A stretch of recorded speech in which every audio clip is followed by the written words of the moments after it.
First order of business will be to approve the agenda. I do have one change that I'm going to propose.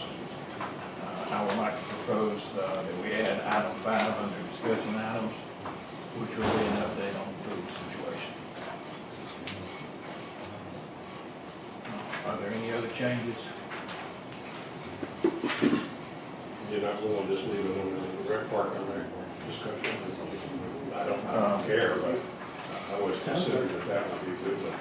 No, I'd rather let Kevin update us on the park and rec generally, and then we'll have a separate discussion on this.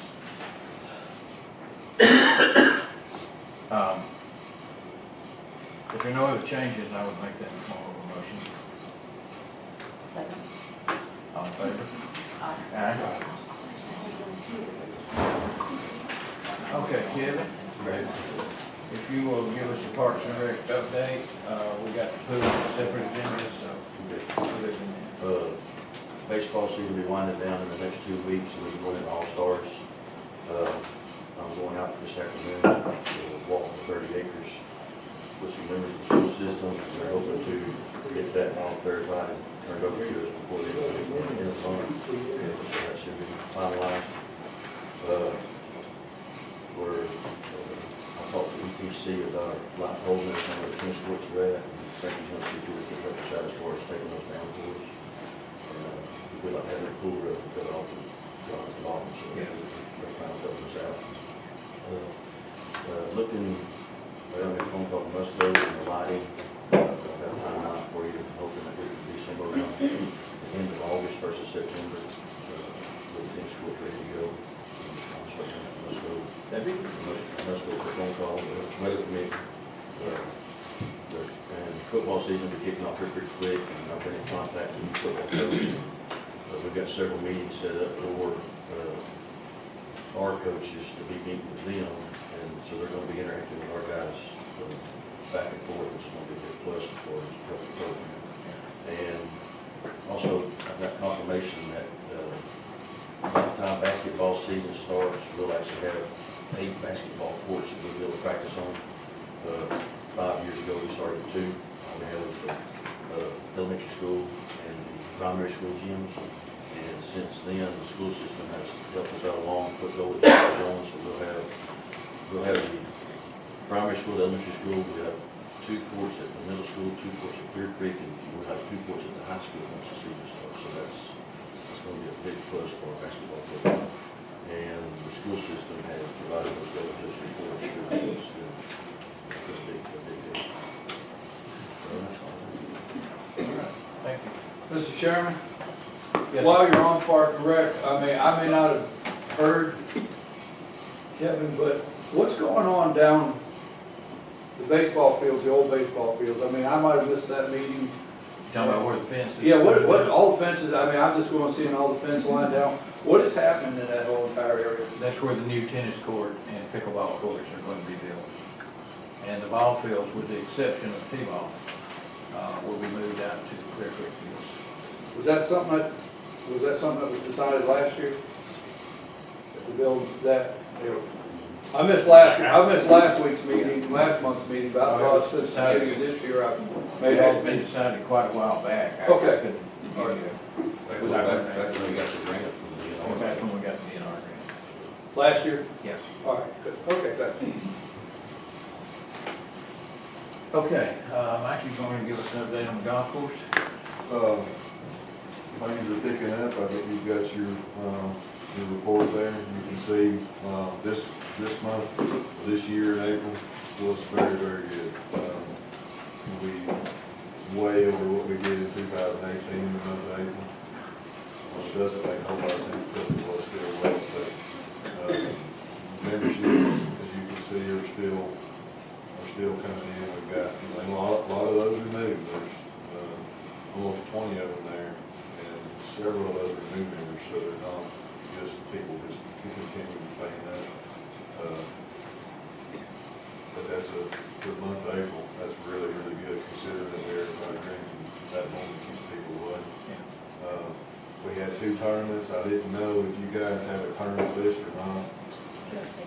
But that's our list that we're having. We've already had, well, all kinds of middle school, but these two here, the Knights of Columbus, he did a great job. It was a two-man team, and he had almost 80 players.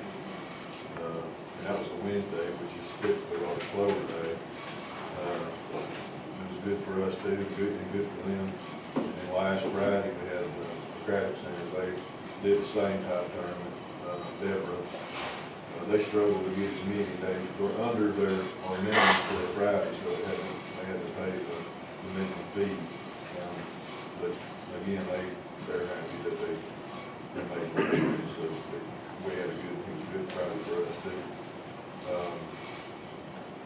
As far as the pro shop and everything, that's about it. Of course, now I missed last month's workshop on kind of clarified dreams, and it's been a month, and you can hardly even tell they've been done.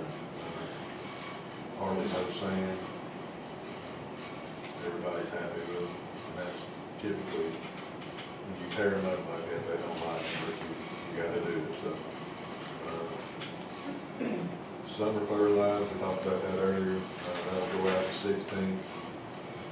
And I'll normally put this out, we're greener right now than we've been in a long time. Normally it's June when we get to this green, so I normally put this out in June, so I think everything has a month. We'll get the ballpark down too. Just a couple last things, the couple projects that we got going is the pavilion, and I was talking to Mr. Charlie about it yesterday. Our builder, the builder that I had doing it, I don't know if you've heard, Dave Johnson, fell in his yard a couple weeks ago. Broke his shoulder, had to have surgery, and broke his back. So he's still in the hospital. He was my main, he was gonna look over this. While I was out doing other things, he was gonna be sure it was done the right way. So they haven't started on it, and I think we probably need to push this project back, because we're gonna get into our season. And I don't want all that stuff going on while we're doing it. So, y'all are okay with that? Can't remember the guy's name you got going, and that's, you know that guy with the trust? Yeah. Great guy. I mean, I'm not saying he can't build and do his job, but I want somebody there looking over what we're doing, because we want to do it the right way. So I may try to push this back at least to the off season. Y'all are okay with that? And then the last thing, Lauren, you want to tell them about the well, seeing as you've done Yeah, I can tell it in 2 words, nothing doing. we can't get them, Like that report. we can't get them to do anything. We've sent every documentation that we can possibly send, and they will not find the time, I guess. Is that the best way to do it? First of all, we don't have a qualified person in our office, quote unquote. And the second thing is that we're having to depend on someone at the Capitol. He's come by and got all the information that we have supplied him over the last 4 weeks. And the story on Monday was that maybe we might get something by the end of this week, but don't anybody in the room hold their breath. And just to clarify, what we're trying to get is permission from EPD Yes. to drill the well. The drill. Correct. And we have to get a permission slip from them before we start drilling. Otherwise, we'll have the same situation. We've got a disqualified well, or an unqualified well, whichever's proper. So we're just on hold for that too. Okay, well, I'm used to waiting on the government. Okay. All right, thank you, man. Yes, sir. Update on the 5-year comprehensive plan. Yes, we haven't met again, and we have another great meeting at the Water and Sewer Authority. We have created, Ethan helped us create a survey to go out to the public.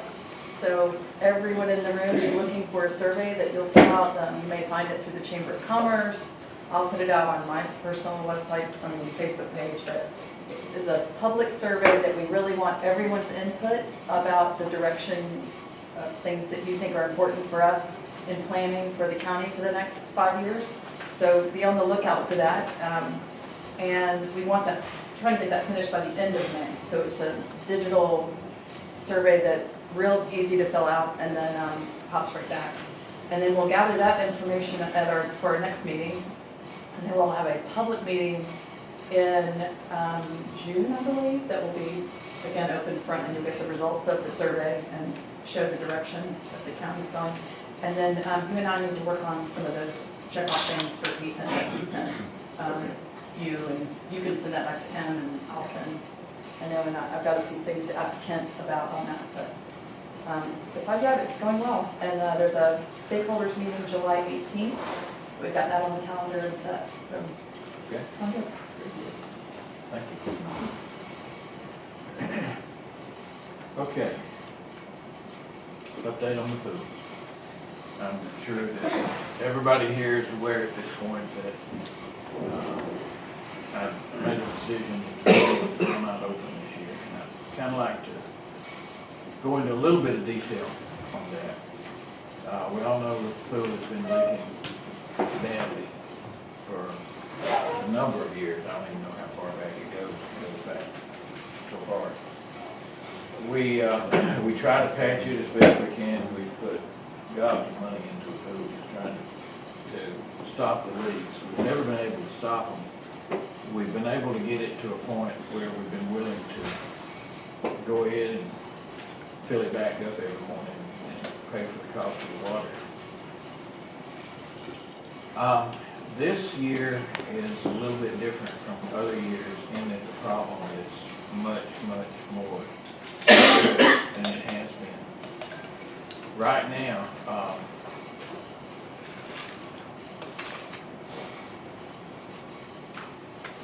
I had asked Kevin to fill the pool, and by the way, we did not empty the pool when we winterized it. We just quit filling it up every morning and it leaked itself empty. I asked him to fill it and to do some testing on it to see just exactly how much water that we're losing on this. So, and I asked him to do it two ways. First of all, just with the sitting pool without the pumps being turned on. And then, once we get that figured, turn the pumps on and let's see what happens then. Because typically we lose more water when the pumps are running than when they're not. And Kevin, correct me if I get this wrong, but without the pumps running, we're losing about 1.5 inches a day.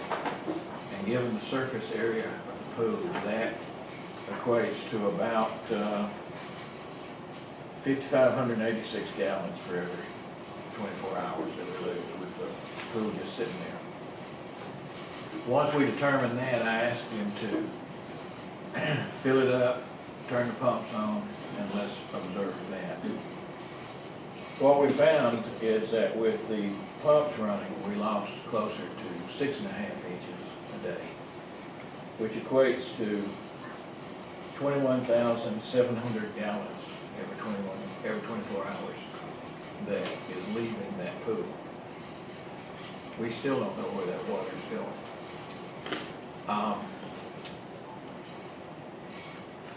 And that's the concern, is where's the water going? We know it's leaving the pool, we know it's leaving the pool under pressure.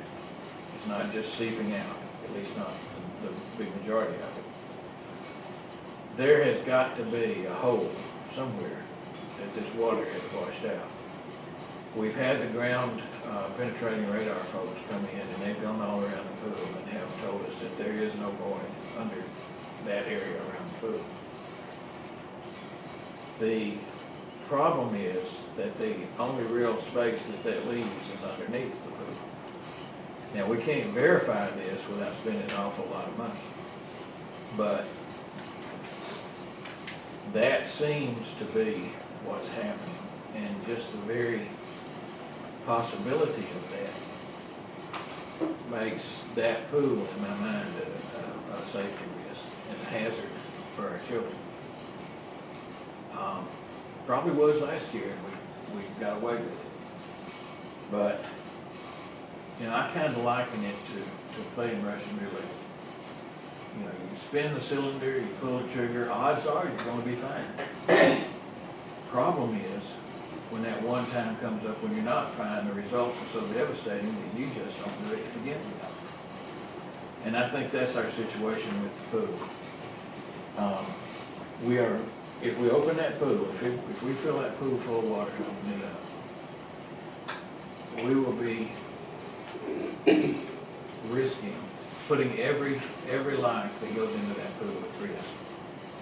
Because pools have collapsed in other locations. And if that pool does collapse, the people in it at the time, with all that water coming down on top of you, are not gonna have a chance. And basically, I'm just not willing to take that risk. There's two parts to this, and I think one part has gotten a little bit of a excessive amount of importance, more so than what it is. First of all, we estimate that at 21,700 gallons a day, over the course of the season that the pool will be open, we're talking about 1,410,500 gallons. I just rounded up to say 1.5 million gallons. I don't know what 1.5 million gallons of water costs. I'm sure it's expensive. I'm not sure it's a good use of taxpayer money, but I understand the desire that everybody has to have a pool open. And I can promise you, it would be an awful lot easier for me to make the decision to pay for that 1.5 million gallons of water and keep it going than to make the decision to close the pool, not open the pool. But the primary thing, the cost is secondary. The primary consideration is safety, that pool. We cannot validate that pool is safe. And if we can't assure you that the pool is safe, I don't see how we can open it. Now, that said, I do understand the importance of the pool to people in Gilmer County. We've had meetings on it in the past where we've asked for input from citizens of the county. You know, what's your choice? You want to close the pool? You want to build a new pool or what? Unanimously in that meeting, and there were quite a few people there. This was a town hall type meeting that we held. The unanimous choice of the people there was build a new pool. Well, the new pool, the estimate that we got was $1.2 million. Not too surprising, because the estimate we get for everything in the world seems to be $1.2 million. It's a very popular figure. I probably could have known that that's what it would be ahead of time, but 1.2 million is the estimate that we got to build a new pool. Of course, we didn't have 1.2 million. One of the questions that came up during that meeting was, how do the other counties have rec centers, pools, and all the things that they have that we don't? And the answer to that is because, basically, you're sitting. The other counties don't have over $4 million a year of debt service that they have to pay on the bonds that we issued for courthouses, 10, 15 years ago, for new courthouses, new fire stations, new library, new jail. We went on a building spree in Gilmer County a while back, and you know, it's good stuff, but we're in hot for $4 million a year for another 13 years, basically. And you can't pay $4 million a year on debt and go out and build rec centers and so forth, where the other counties can that don't have this debt obligation. So, but at the same time, we know we got to build a new swimming pool, so what do? In the 2017 budget, I asked the post commissioners to set aside $300,000 for a pool fund. The idea was if we could set aside $300,000 a year for 4 years, we've got our $1.2 million, we can build a new pool. And we were desperately hoping that this old pool would take us through that 4 years. Well, it took us through 2 of them, but that's, it's pretty much a dead item. I understand the typical life expectancy on a commercial pool is about 25 years. This one's 40 years plus, and the design of it is such with the gutter system that we can't take this pool and just update it and bring it up to standards. They don't make gutter systems anymore. Haven't for years and years. I know when I first took office, we were one of only 2 pools in the state of Georgia that had a gutter system. I haven't checked. I don't know if the other one's still there. Maybe the only one at this point. But that gutter system is such old technology that we couldn't even, if we decided we were going to replace it, nobody sells gutters anymore. We'd have to have them fabricated. The cost would be such that, you know, if you're faced with paying this amount to get this pool going again versus the amount for a new pool, it's crazy to do this, put your money toward a new pool. In 2018, I asked for another $300,000 from the post commissioners in the budget to be set aside, and it was budgeted. We have $600,000 sitting in an account now. I've had a lot of people ask me, if you have the money, why didn't you build it? Well, we've got 600,000, we don't have 1.2 million. The idea initially was to try to have the pool finished, built in 2021. Obviously now, that needs to be rethought. My objective here, having closed the pool for 2019, is to have a new pool available, ready to go by opening day, which is Memorial Day of 2020. Now, you know, I'm not gonna pull any punches with this. That is an extremely aggressive schedule to be able to do that, you know, and I can't swear to you it can be done. I think it can, and we're going to try for it to be, but certainly I can guarantee it. I can say that if it's June or July when it's finished, instead of opening day, we'll open it for whatever part of the season's left. But my objective is to have that pool finished, ready to open Memorial Day 2020. Well, we have got $600,000 now. That $600,000, we've got that sitting aside now. It's sitting there. That can be used to go ahead and start the things that we need to get started on to have this done, because we can't wait until 2020 and then expect to have it done by Memorial Day. It will allow us to have the engineering work completed. It'll allow us to have the property cleared, graded.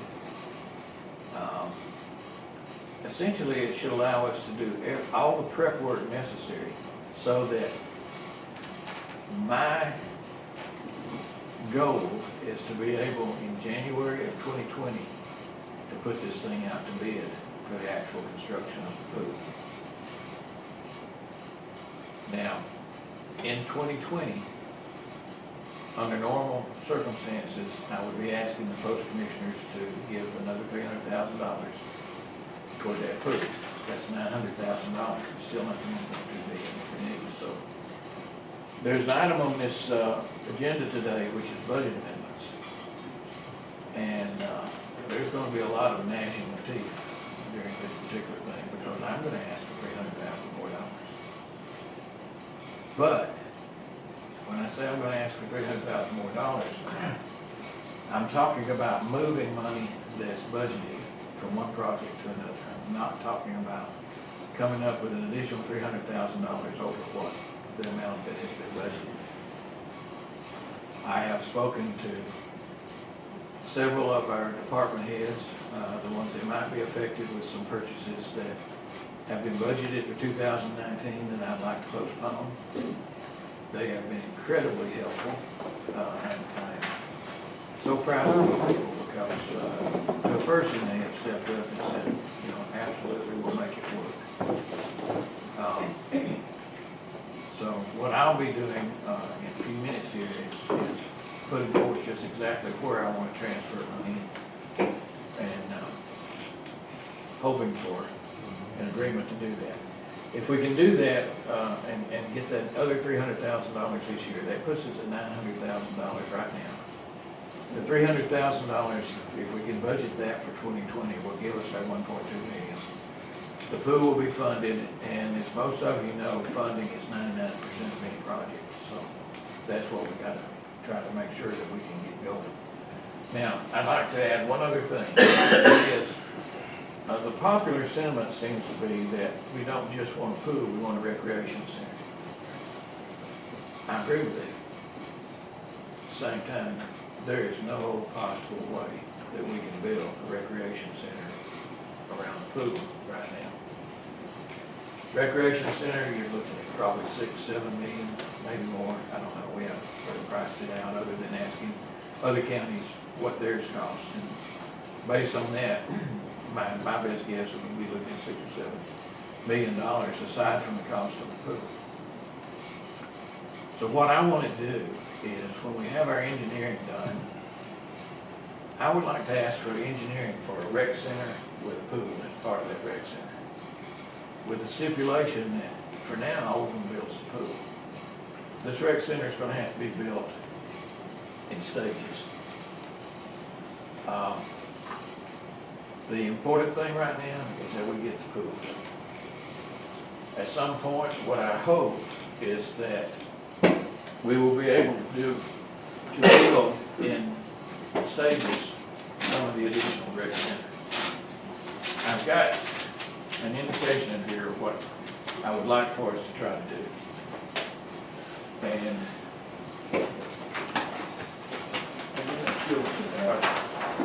put one of these back there for these folks to look at. In fact, here's a couple.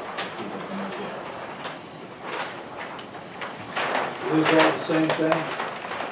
I'm sorry? Are they all the same? They're all the same, yes.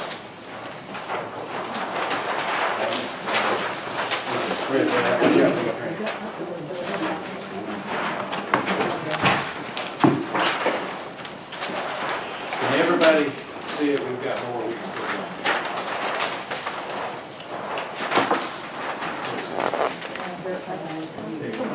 That row there.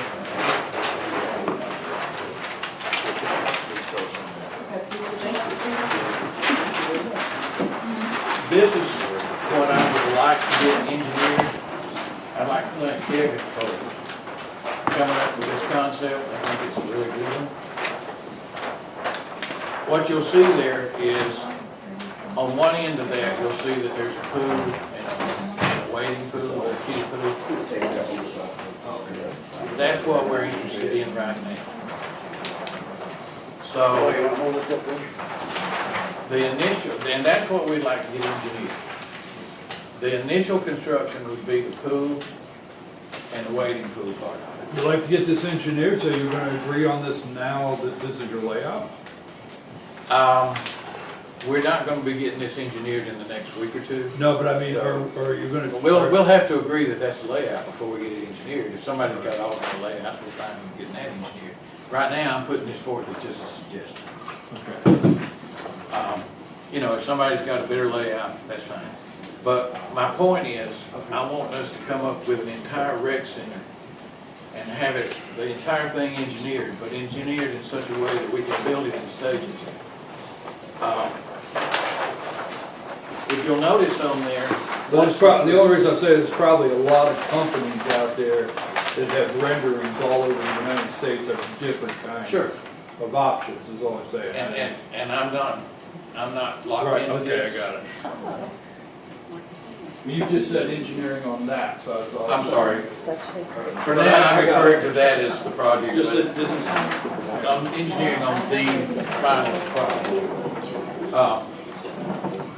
You'll notice that there are two sides on that with two basketball courts in each side. We can build those one at a time. So if we get the money later on, we can come in and build one side of the basketball courts. We'll have a couple of courts there. Later on, we can come across on the other side and build those. The offices and meeting rooms in the front can be done anytime. That obviously will be the very last thing. What I would like to do as well, and again, whatever design we come up with, but looking at this design specifically, I would like for us, if it's possible, to pour the entire foundation at one time, not just the pool foundation. So we'll have a lot of concrete sitting there. With that, at very little cost, we could add 4 outside basketball courts. Now, the ultimate plan is that this will all be inside, and there'll be a walking path from the upper level and so forth. But if we're going to have that, there's no reason why we can't put a couple of outside courts there. We can have 4 outside courts for very little extra money if we've got a foundation for it. So that's the plan. The swimming pool portion is all we're interested in right now. And honestly, for the rest of it, you know, we're looking at years, not months. I think one of the biggest questions that people will have on what you have here is, where is that gonna be? I think it's one of the biggest questions. And that's not 100% at this point, but it's probably 90%. And that 90% is Clear Creek. Okay. And the reason for that is because we anticipate having the property to do it with Clear Creek. We are currently in talks with the school board for them to give us another 28 acres adjoining the fields. And this would be acreage that we would have. We'll need a bit of acreage to do an entire complex, so there's parking you gotta consider. I just know that's the biggest question you're gonna get. Yeah. Well, right now, we're looking at Clear Creek. There has been some interest from the cities, it's my understanding, LJ and East LJ, that keeping it closer in. And that would be very good, we'd love that, but the problem with that is, we have the land at Clear Creek, or we will have. We don't have any land anywhere else for it. If some other entity wants to work with us on trying to identify and get other land, you know, we're definitely open to that. As long as everybody understands that time is of the essence here. We can't do a 6-month land search. So, that's the concept. We come up with a plan, this one or some other one, for a recreational complex that includes a pool. We have it engineered and we build it in stages, with the pool being stage 1. Is that pool inside, an indoor pool or outside?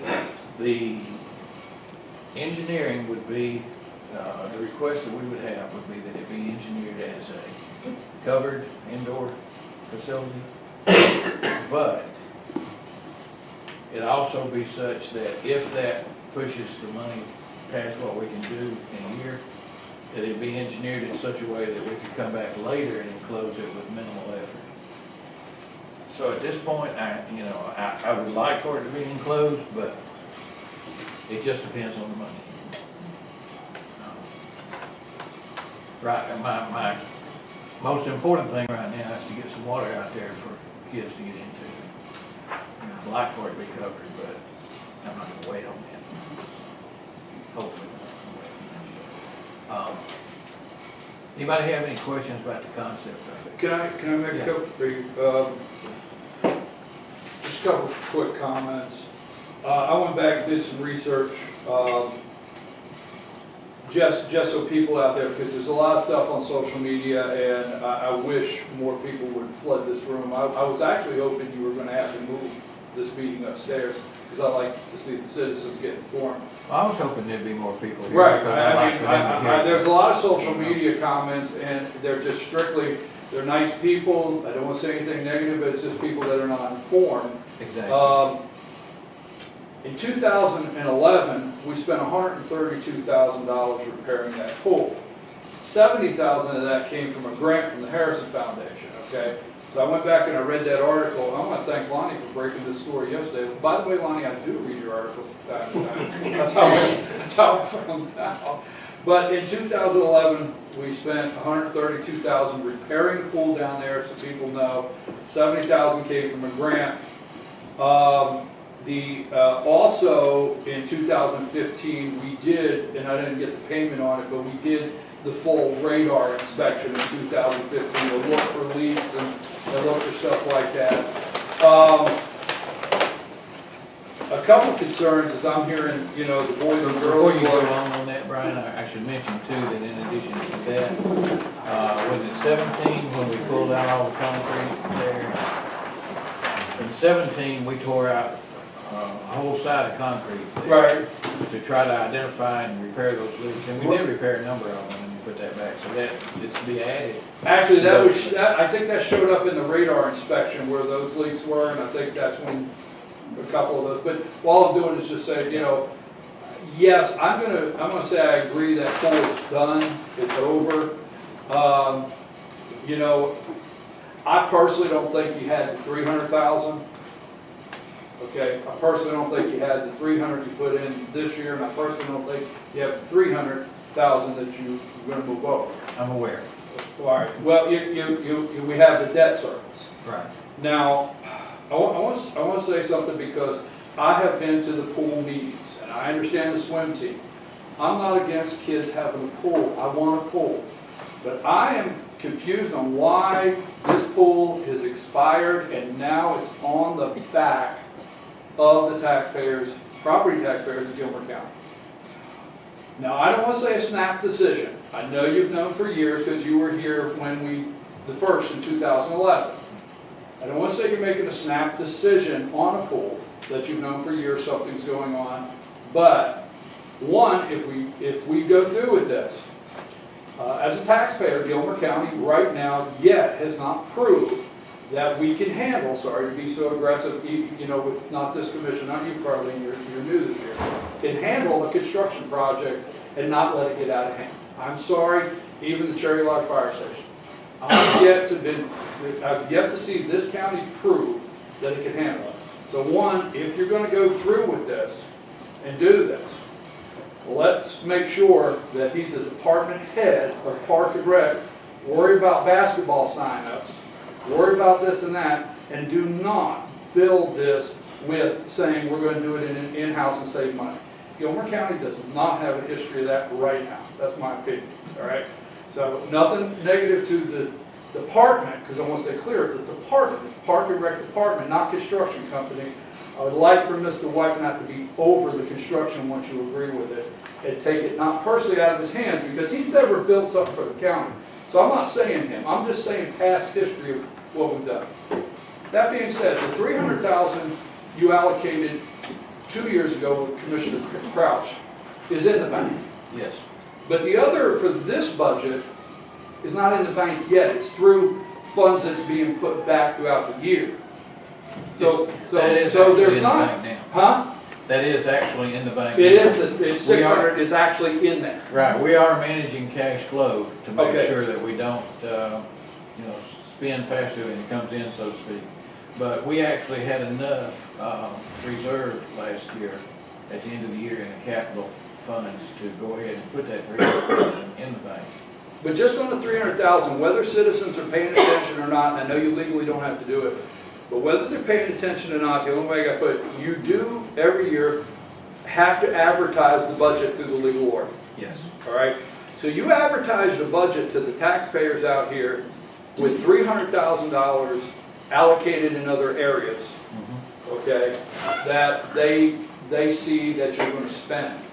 I know you legally don't have to have it, but I think whatever you do here today, if you change $300,000 worth of department money that you move, as you said, from not, I think as a courtesy to citizens, I think you should write it down point by point and advertise it and let them know that their budget has been changed. If they think, I don't know what you're going to do with it, but if they think they're buying a new truck in this department, and they think they're getting new cars in this department, and they think they're getting a new water tank in this department, and that's what they thought as an average, I think you ought to write these things down and tell the citizens that their budget is changing by that amount. I think you're right, but rather than write it down and advertise it, I think we should write it down, provide it to the media, and y'all can report. Well, that's what I meant, not advertise, but no, we'll do it. If you will I don't have a problem at all. itemize just that, and let the citizens know. Now, I want to say something on the $1.2 million pool, as far as, okay. I think priority. Now, you brought up if the pool collapses, okay? Let me turn that around. We flipped, a school bus flipped on Yukon Road, okay? So, we know the social media. Lonnie was showing me, and I mean, we've got everybody, where's our kids gonna go? That's the reason I signed up for Boys and Girls Club. You know, I'm sorry that the county may give the kids their first disappointment in life, okay? Won't be the last. But you know, at the same time, when that school bus flipped out on Yukon Road, do you know how much social media blew up? Because in fairness, you and I took a drive out there just to look at it, you and I together, okay, let's go. Okay, the social media blew up that that curve was built wrong, and everybody became an engineer, did they not, Mr. Parasol? Absolutely. They became an engineer, that Yukon Road was built wrong and all this and that, right? And that's just the nature of things. Nature of things. But, okay, when you talk about the pool collapsing, Yukon Road, we're here in Shoulders now. Right now, the county is, you guys are talking to the school about an impact study, a traffic study for Yukon Road right now, and it's a county road, right? Because we're going to get a new elementary school. So we don't know on that county road yet if we're going to look at a flashing yellow light, needing shoulders. We don't know the impact on that road yet. You may need $1 million just like that. You don't know that. You talk about a pole collapsing. You let a county bridge collapse. You let one of these roads that's not repaired. You let something like that turn a school bus over, because we had the school bus turn over, not by the fault of the county, and you'll think pool collapse. My opinion is, one, you don't have the money to build a pool. You don't, because you don't. Taxpayers do. All right? I agree. Two, if you have this money you keep putting back, God, I wish Jim was here. I never thought I'd say give Jim Smith the money. Put the money in the road department, because that's your first priority. Your priority to the citizens is what? Roads, bridges, and services. And I'm sorry to say, pool is not services. Fire, rescue, services to the county, pool's not a service. That's your first priority. And if you have any area, now I'm not even asking to give back my $500,000 that you know I want back, but if you have this money for this. Second, I'm tired of it being on the taxpayer's back. I know what you're going to say.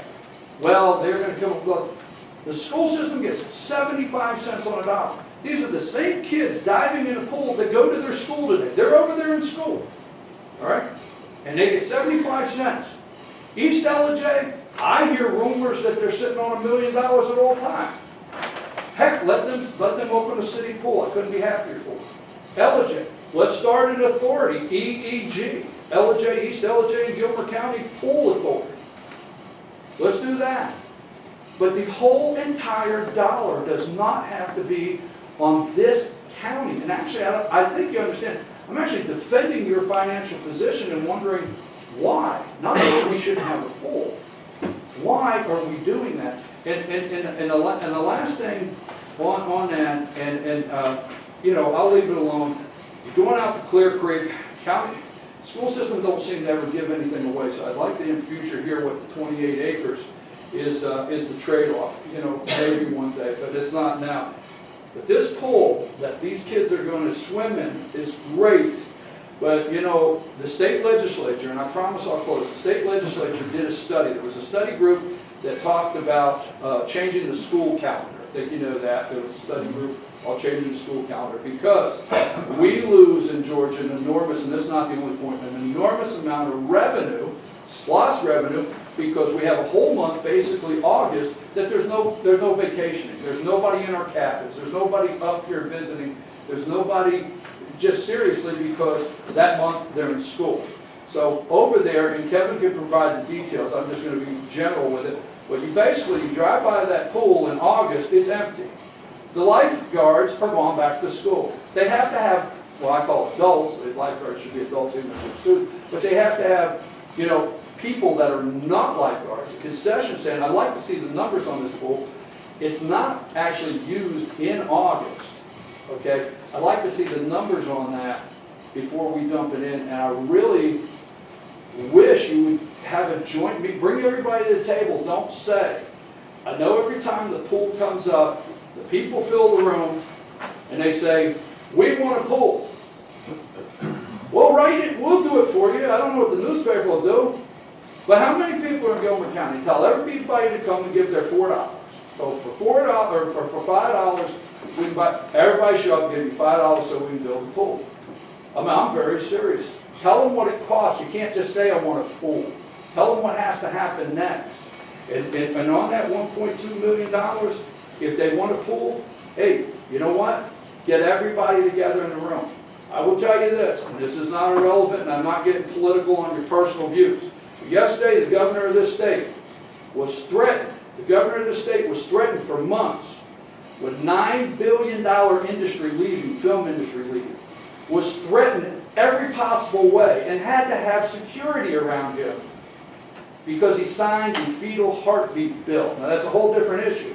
But you know, if you go back and listen to 1 minute, if you go back and listen to the 1 minute of Governor Brian Kemp yesterday when he signed that bill and the pressure that was put on him and the people that went after him, okay? He said he had to do what was right first.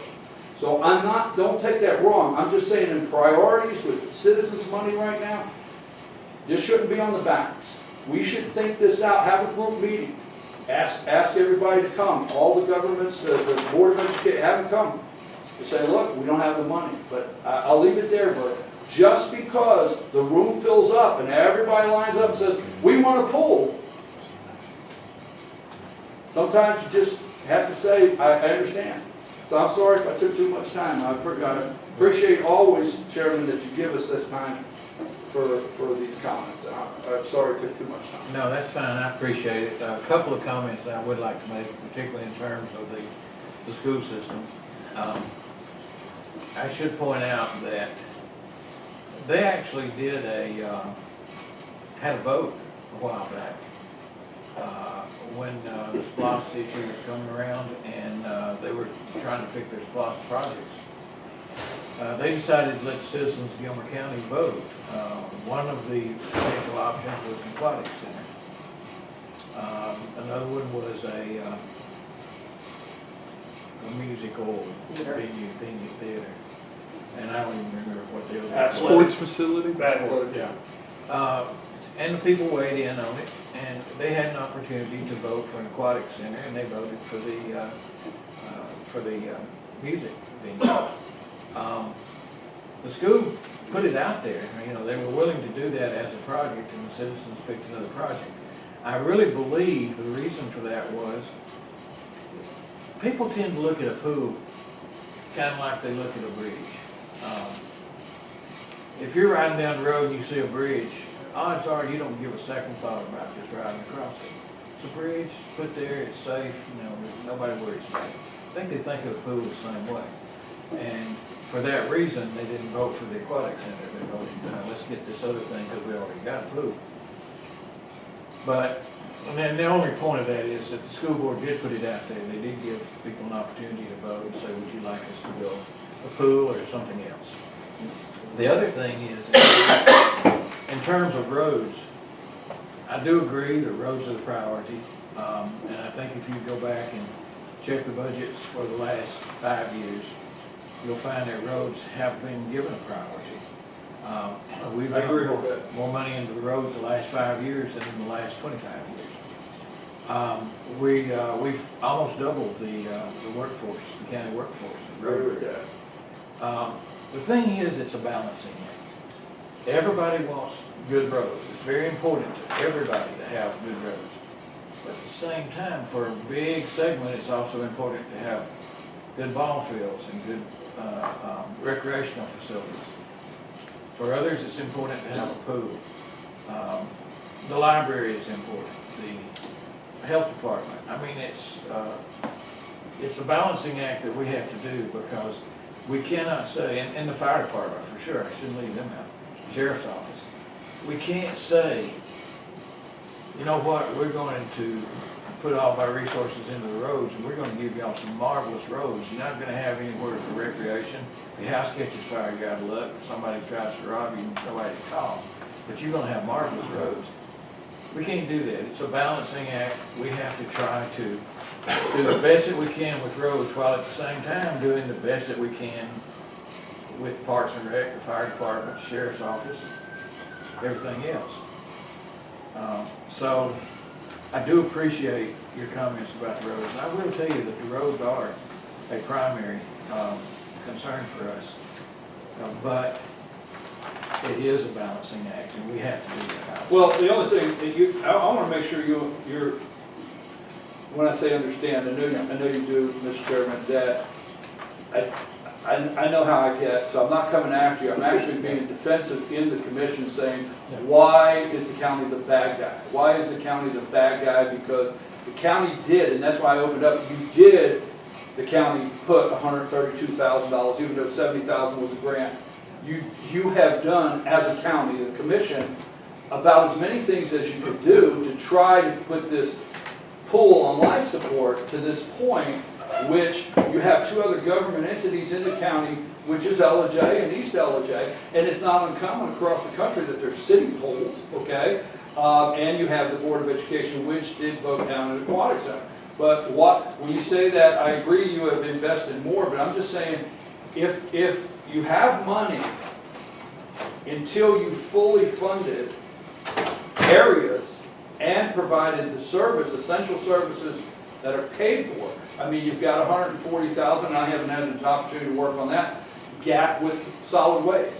So I just don't think it's right to look like the bad guys that we're going to take away a pool and the balancing act. I mean, I'm all in favor. Huh? I do appreciate it. No, I don't, no, you're not, it's just, why are you guys getting the heat? I read the social media in the county, does everybody forget? And I would like for people to know, 75 cents goes over to the school board. It's not negative to them, it's just a fact. It goes over there. If they voted down an aquatic center, why are they not the bad guy for not having a pool? And you know, Kevin will tell you, you know, you're gonna get support from me on Park and Rec. I've come to you, I think we should build the front half. I know that's not popular. But if you go and you look and you do the registration, tell him to bring the report on registration for basketball and how many families and how many kids and how many people participate. The pool's nowhere close. Nowhere close of providing something. But like he says, when he opens up, well, we're fortunate we're going to have basketball practice in 9 different places. Well, guess what? Junior over here is 7, so he's got to get dropped off at the middle school.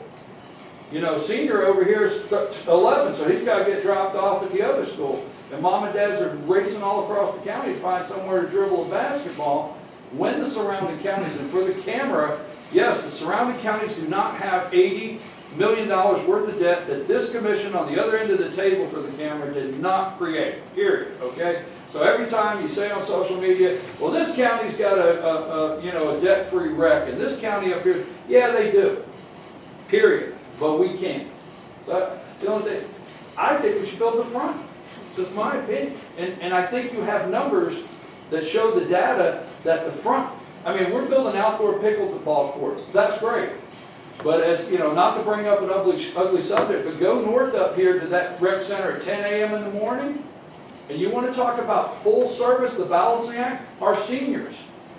Our seniors that want to move in here, hey, right on the top of the list is pickleball. Go up there at Fannin County, and every one of those courts are taken up every morning at 10. And the indoor walking track, you don't want to get run over by a 70-year-old on that indoor walking track. I've been there. So there's a different kind of balancing act that doesn't get talked. So if we're going forward, that's that. The good news for you is I have to leave. I have to be somewhere. But it's not something you've done. You'll get it later. I would like to jump on that, what he's saying about the seniors. A pool is, we're talking about children. And I have a special interest in this because not having a pool puts pressure on the lake to provide swimming. I have one swim beach. We routinely turn people away because we don't have enough room. That means people are going to be swimming outside of a designated swim area. I don't have the staff to provide safety for the people who are doing that. So I have a special interest in this, aside from the fact that I love to swim. But we're looking at this from a children's standpoint, but what you just said about seniors, Seniors use a pool for lap swimming. That is a revenue source right there because people, older adults will pay a dues to be able to go and use that pool year-round. My question is, why is the county only the one putting dollars into this? Everybody's going to be using it. The LJs want it to be brought in closer than Clear Creek. Clear Creek's perfect for me, I live out there. But the LJs want to be brought in closer. What are they doing to contribute to this project? Have they suggested maybe we can give up land so that it can be brought in free of charge to the county so that we can build it there? Or have they taken and offered to contribute a part of that $1 million excess that they supposedly carry to this project? That's a conversation that we will be having with them, that's already being set up.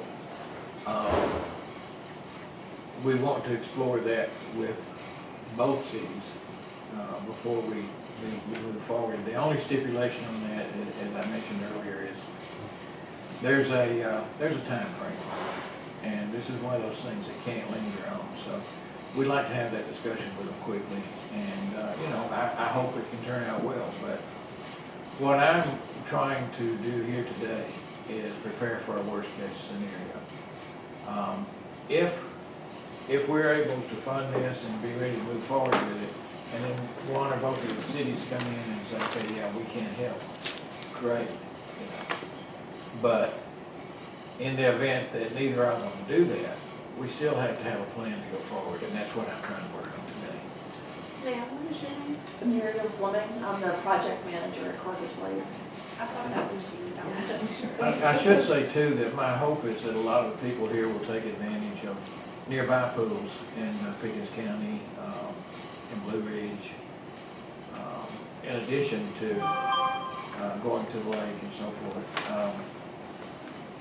We do have other alternatives around, they're not as convenient, but I'm hopeful that for 1 year, people can find maybe an alternate place that they can go. Thank you for your comment, for bringing that up, because my initial thing was kind of, you Carter's Lake, it's amazing, but so. Yeah, I have one swim beach. That's always full. That's always full, yeah. Are there any other comments on the pool not opening or on the plans? Well, I do think she has a great point of, if possible, to have the pool be an indoor pool. I think we can create a revenue source for. Oh, I agree, and that is the default plan, if the money goes there. And it can be the absolute plan if y'all want to allocate more money. Right now, we don't know, but what, we may be able to do that at one point. We just need that time. So that's a decision we can make as we go along. The first preference would be to have it covered, but the primary thing is to get it covered. Actually, Charlie, just point out, partially, this part of the pool is covered. The only part of the swimming pool that will be covered would be this section right here, which is the swim lanes, right here. Right, All that right, gradual. this right here would be divided, there'd be a divided wall right here. The idea is kind of like the airport hangar doors, where you could open up this end right here to where it opened up. But this right here would have a separate filtration system from this right here to where, in the wintertime, this right here would be closed off, and this right here should still be operational. It's very similar to that Colorado. Yeah. Very similar. We at this point, we're very flexible in what we can do. We just have to, we're gonna have to make decisions quickly because we've got to have action quickly. Anything else on the pool? Okay. Charlie, I'm sorry to interrupt. I would like to make a lot of comments, Okay. but I can't because, first of all, this is the first I've heard any data about the pool officially. I heard, First, you could if you heard any official. no. Normally, when we have an item on the agenda, we get the materials that backs up that, not the backup material for our meetings, look at and review beforehand. If we haven't been able to do that. I would call this an emergency. Keep in mind, You this didn't all use that happened word. very quickly, from about last Wednesday to now. But go ahead.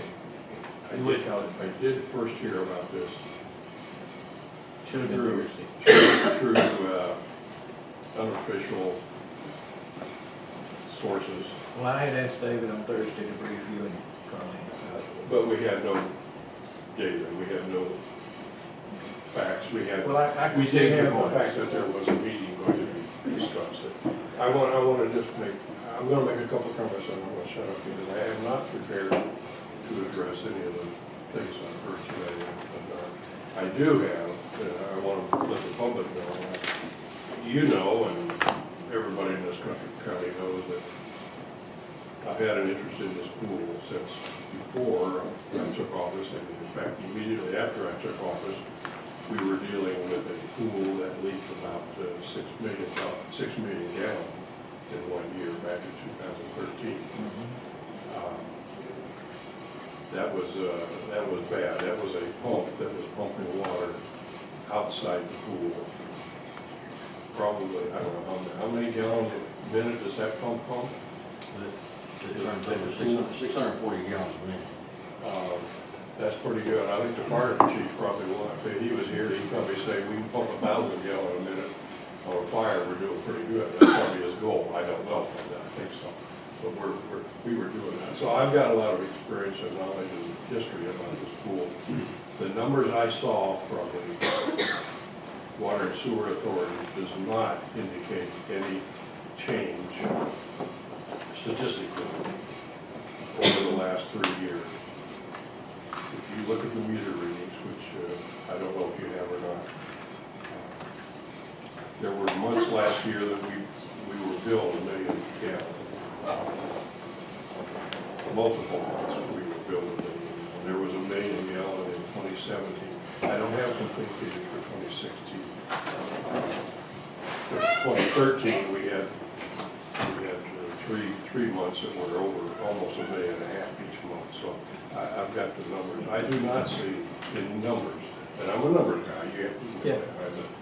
Somebody knows that. I don't see any change in that pool's condition. I do know where the water went. You all said you don't know where the pool water leak goes. I know. And anybody with some common sense knows that water seeks its lowest level, always. And the lowest level there is the river. Please don't say the river. Absolutely. I mean, that's a Dallas, we have looked, we've tried to find any I know source you where it's have. going into the river. We cannot validate that. I think that's a scientific fact. Well, And there could be others, there could be a storm sewer problem, or it could be under the pool. I don't know that, I'm not that hydraulic expert. But I think reaching the conclusion that we have an imminent danger without some professional act or study or analysis, that bothers me. It bothers me. I'm bothered that we didn't have this item on the agenda before we came into this room, because the public deserves to know that we were going to talk about the pool, and that really bothers me. okay, wait, now, I've got to step in here. You do it. Again, this is a decision that was made late Wednesday. There was no possibility of putting it on this agenda, other than, at that point, other than doing it today. This is not a That's why- decision that was made 2 This months is ago. why I really don't want to talk about it, because I don't think that the public is given a fair chance. And in fact, I have other concerns legally that I'm not going to talk about. David can deal with those, with the leases that we have related to that pool. There are some, I think, some legal issues that need to be resolved. I don't want to get into any of that, and I don't want to talk about all of that. I wish there was a way that we could build a pool. I don't believe there is. I don't believe that's an acceptable priority. Sorry, and I just don't want to talk more about it.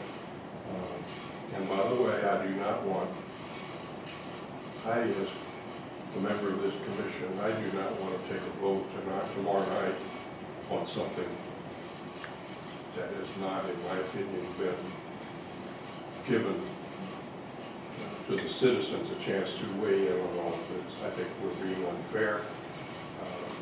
I think we're being hasty. I think we're making a decision based on a deadline that I don't like, ever to make a decision based on a deadline. None of us like that. And I think we need one more, if it has to be a special called meeting, I'm fine with that.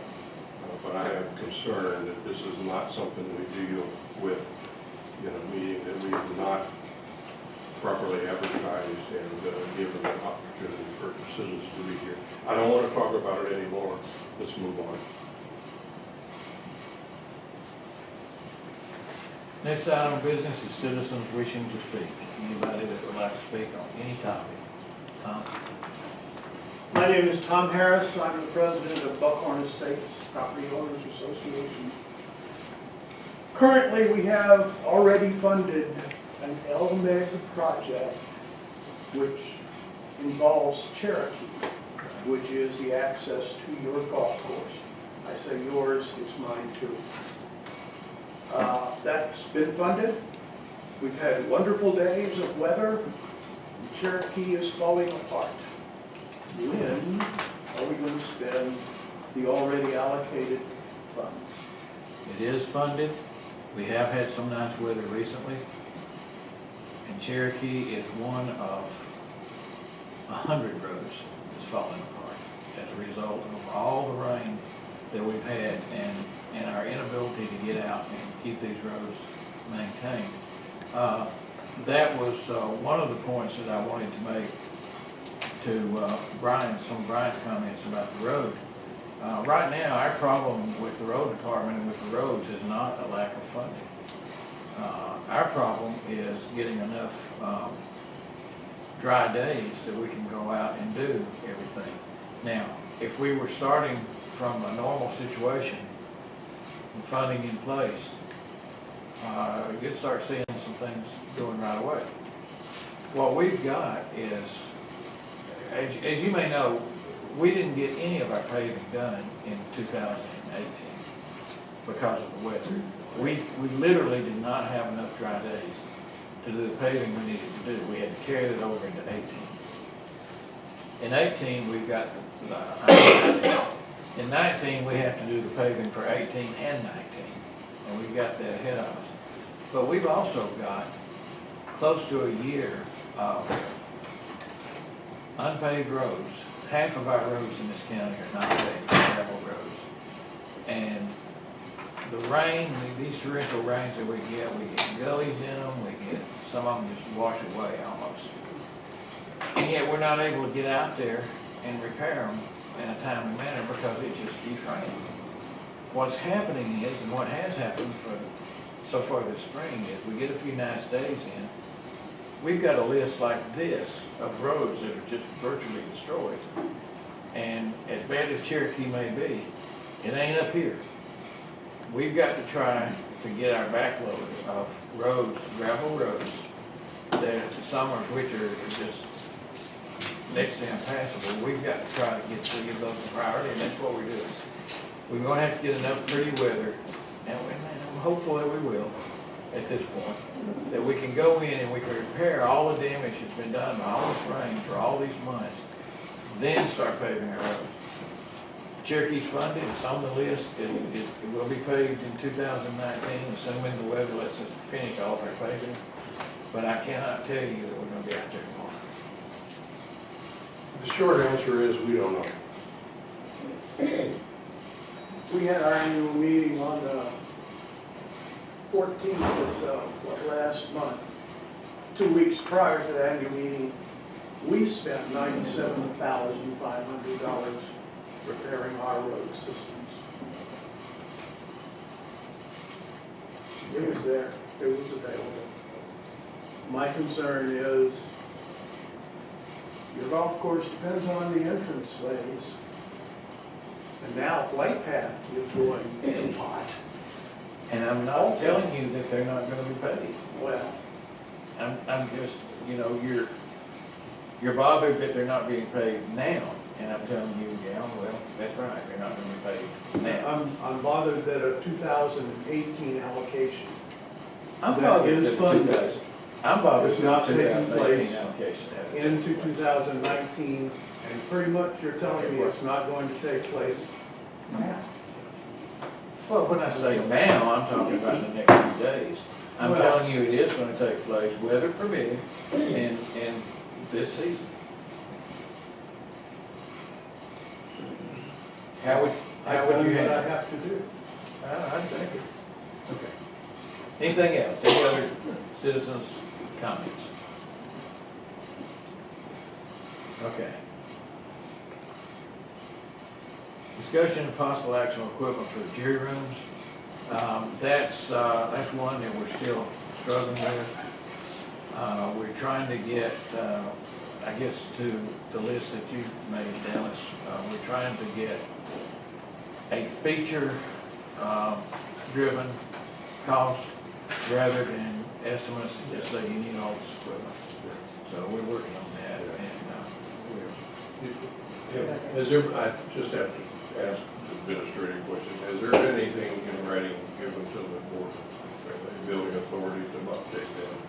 Have you done any correspondence with them or not? we have not, because I don't know what to tell them at this point, other than what I just told you, that we're trying to move this over from an equipment base to a feature base. Okay, I just wanted to know, and I have not been Yeah. involved here. Okay. Uh, Don't like that, but it's one of those unknowns going on. Okay. Well, We don't- we're open to suggestions. Discussion of possible action on Old Bucktown Road. I do have some information on that.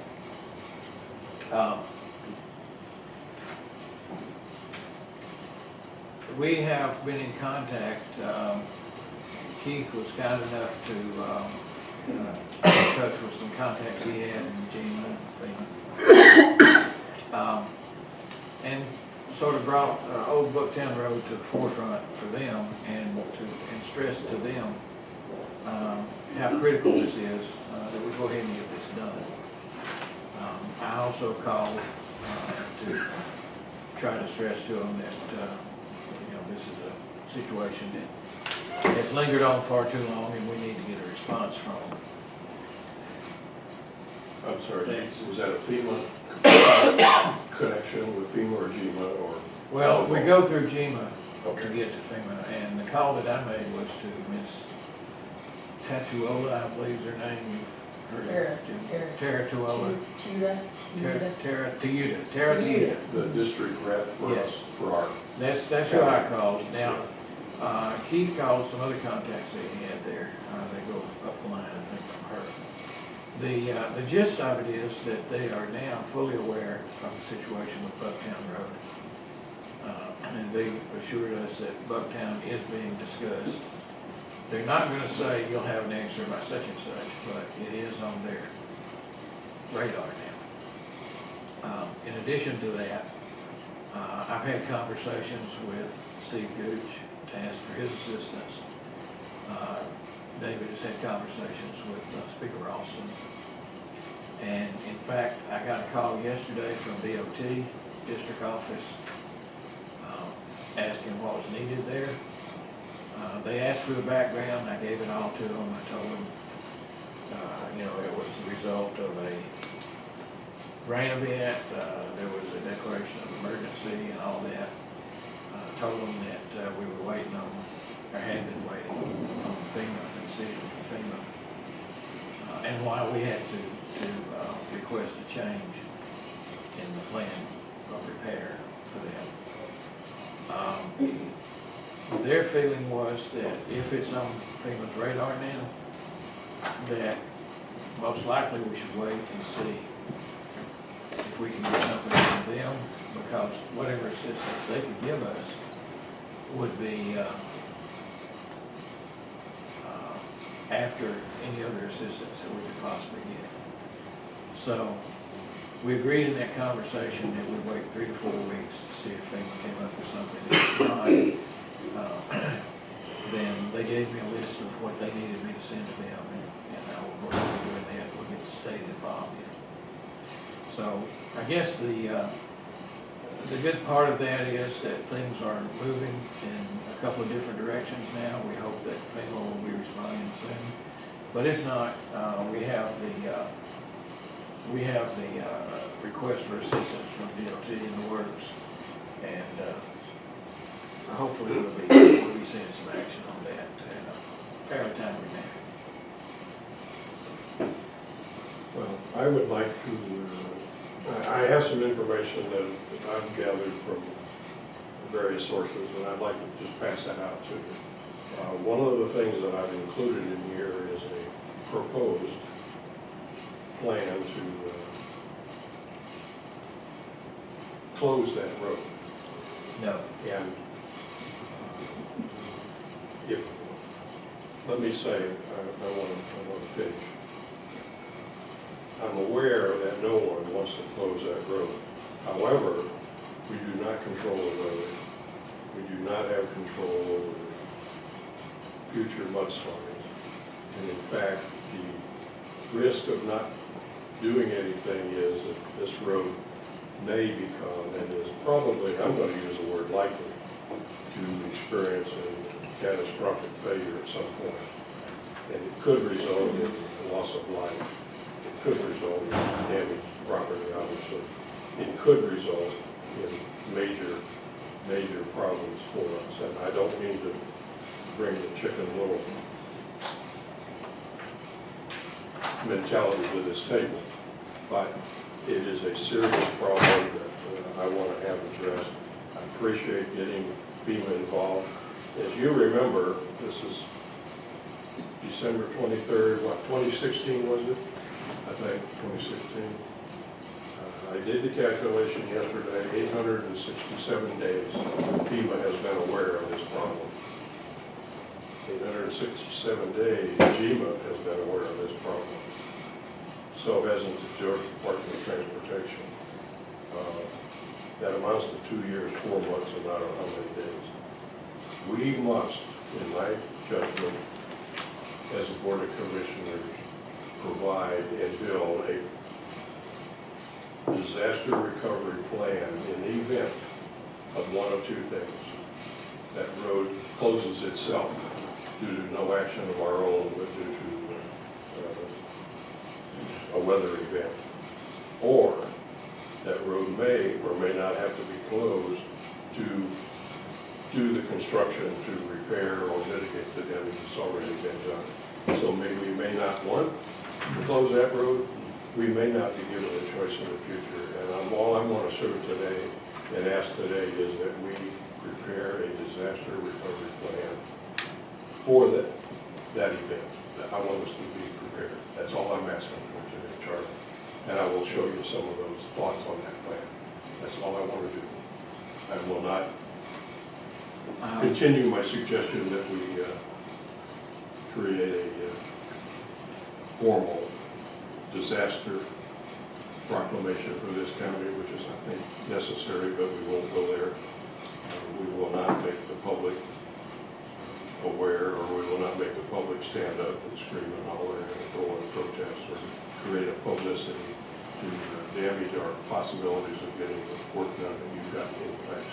We won't damage that, but we cannot go in this county without a plan for a recovery and in the event of a disaster there. And that's what I've asked our public safety director, Keith, to work on if we give him permission. And I want to show you the data I have, and then we'll move on.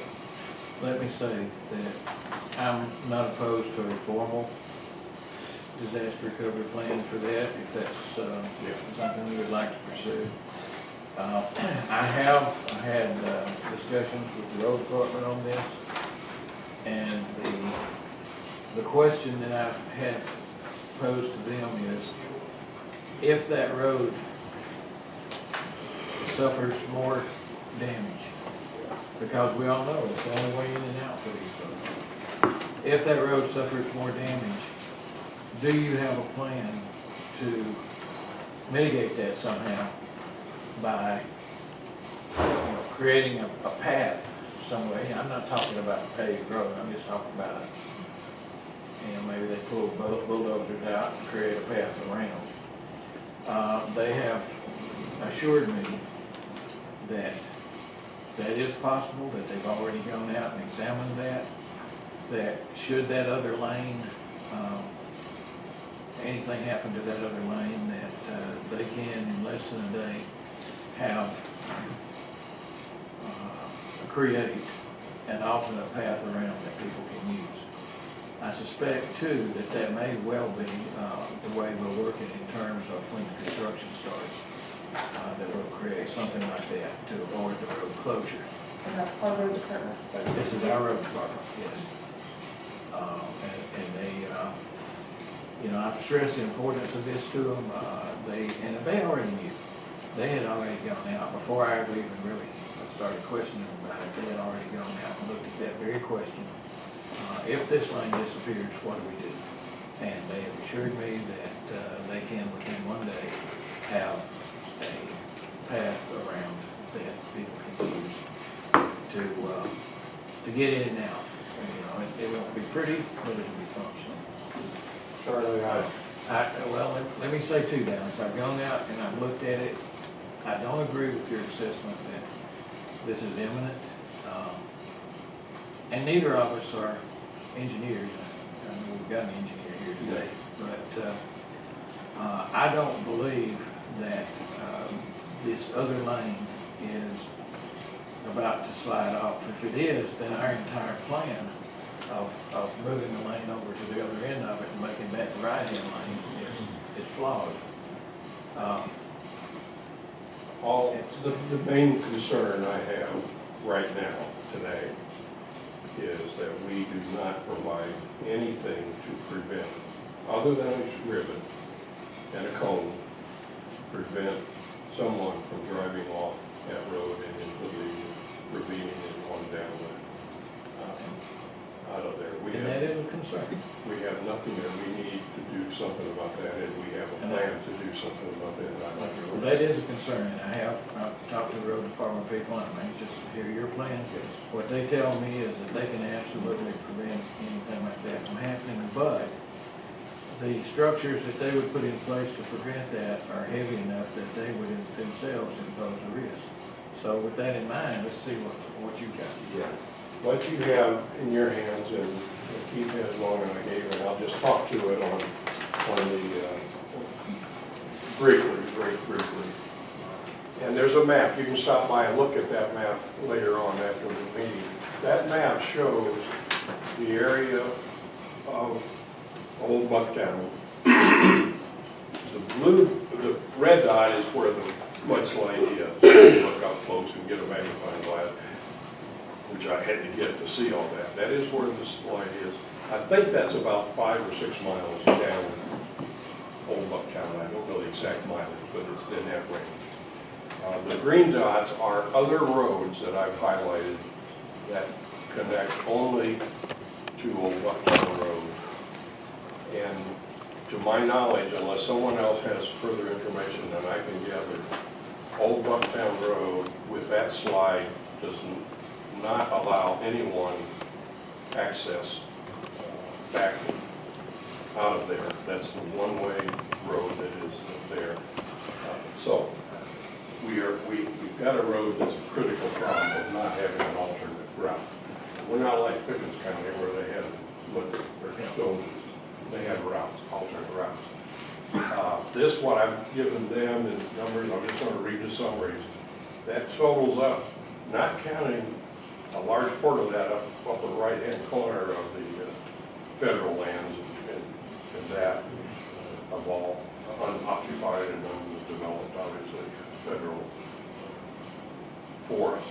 That amounts to almost 200 parcels of land that is in that geographic area.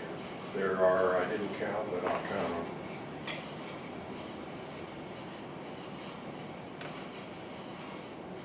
Almost 20 roads in addition to Old Bucktown that are affected by that slide or would be affected by the closure of that road.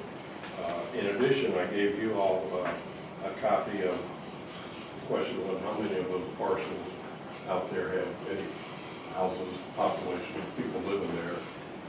There is a list here of the addresses and parcel numbers of those, just so you get an idea of how many people would be affected. Not every one of those houses is occupied year-round, or some are not occupied at all, except maybe a hunting camp. So those numbers don't necessarily reflect the impact of how many people are impacted, but the data that I've pulled and summarized here is what it is. I have a lot more data on those locations in a database, but we look at that when we get down to a particular parcel or whatever. I did meet with our fire chief and with Keith, our director of public safety, and that. So we've had a feeling about that, and in fact, the day I met with him, I think it was the night after, before that, y'all had to go out and rescue some people, to find them and rescue them because they were in that area.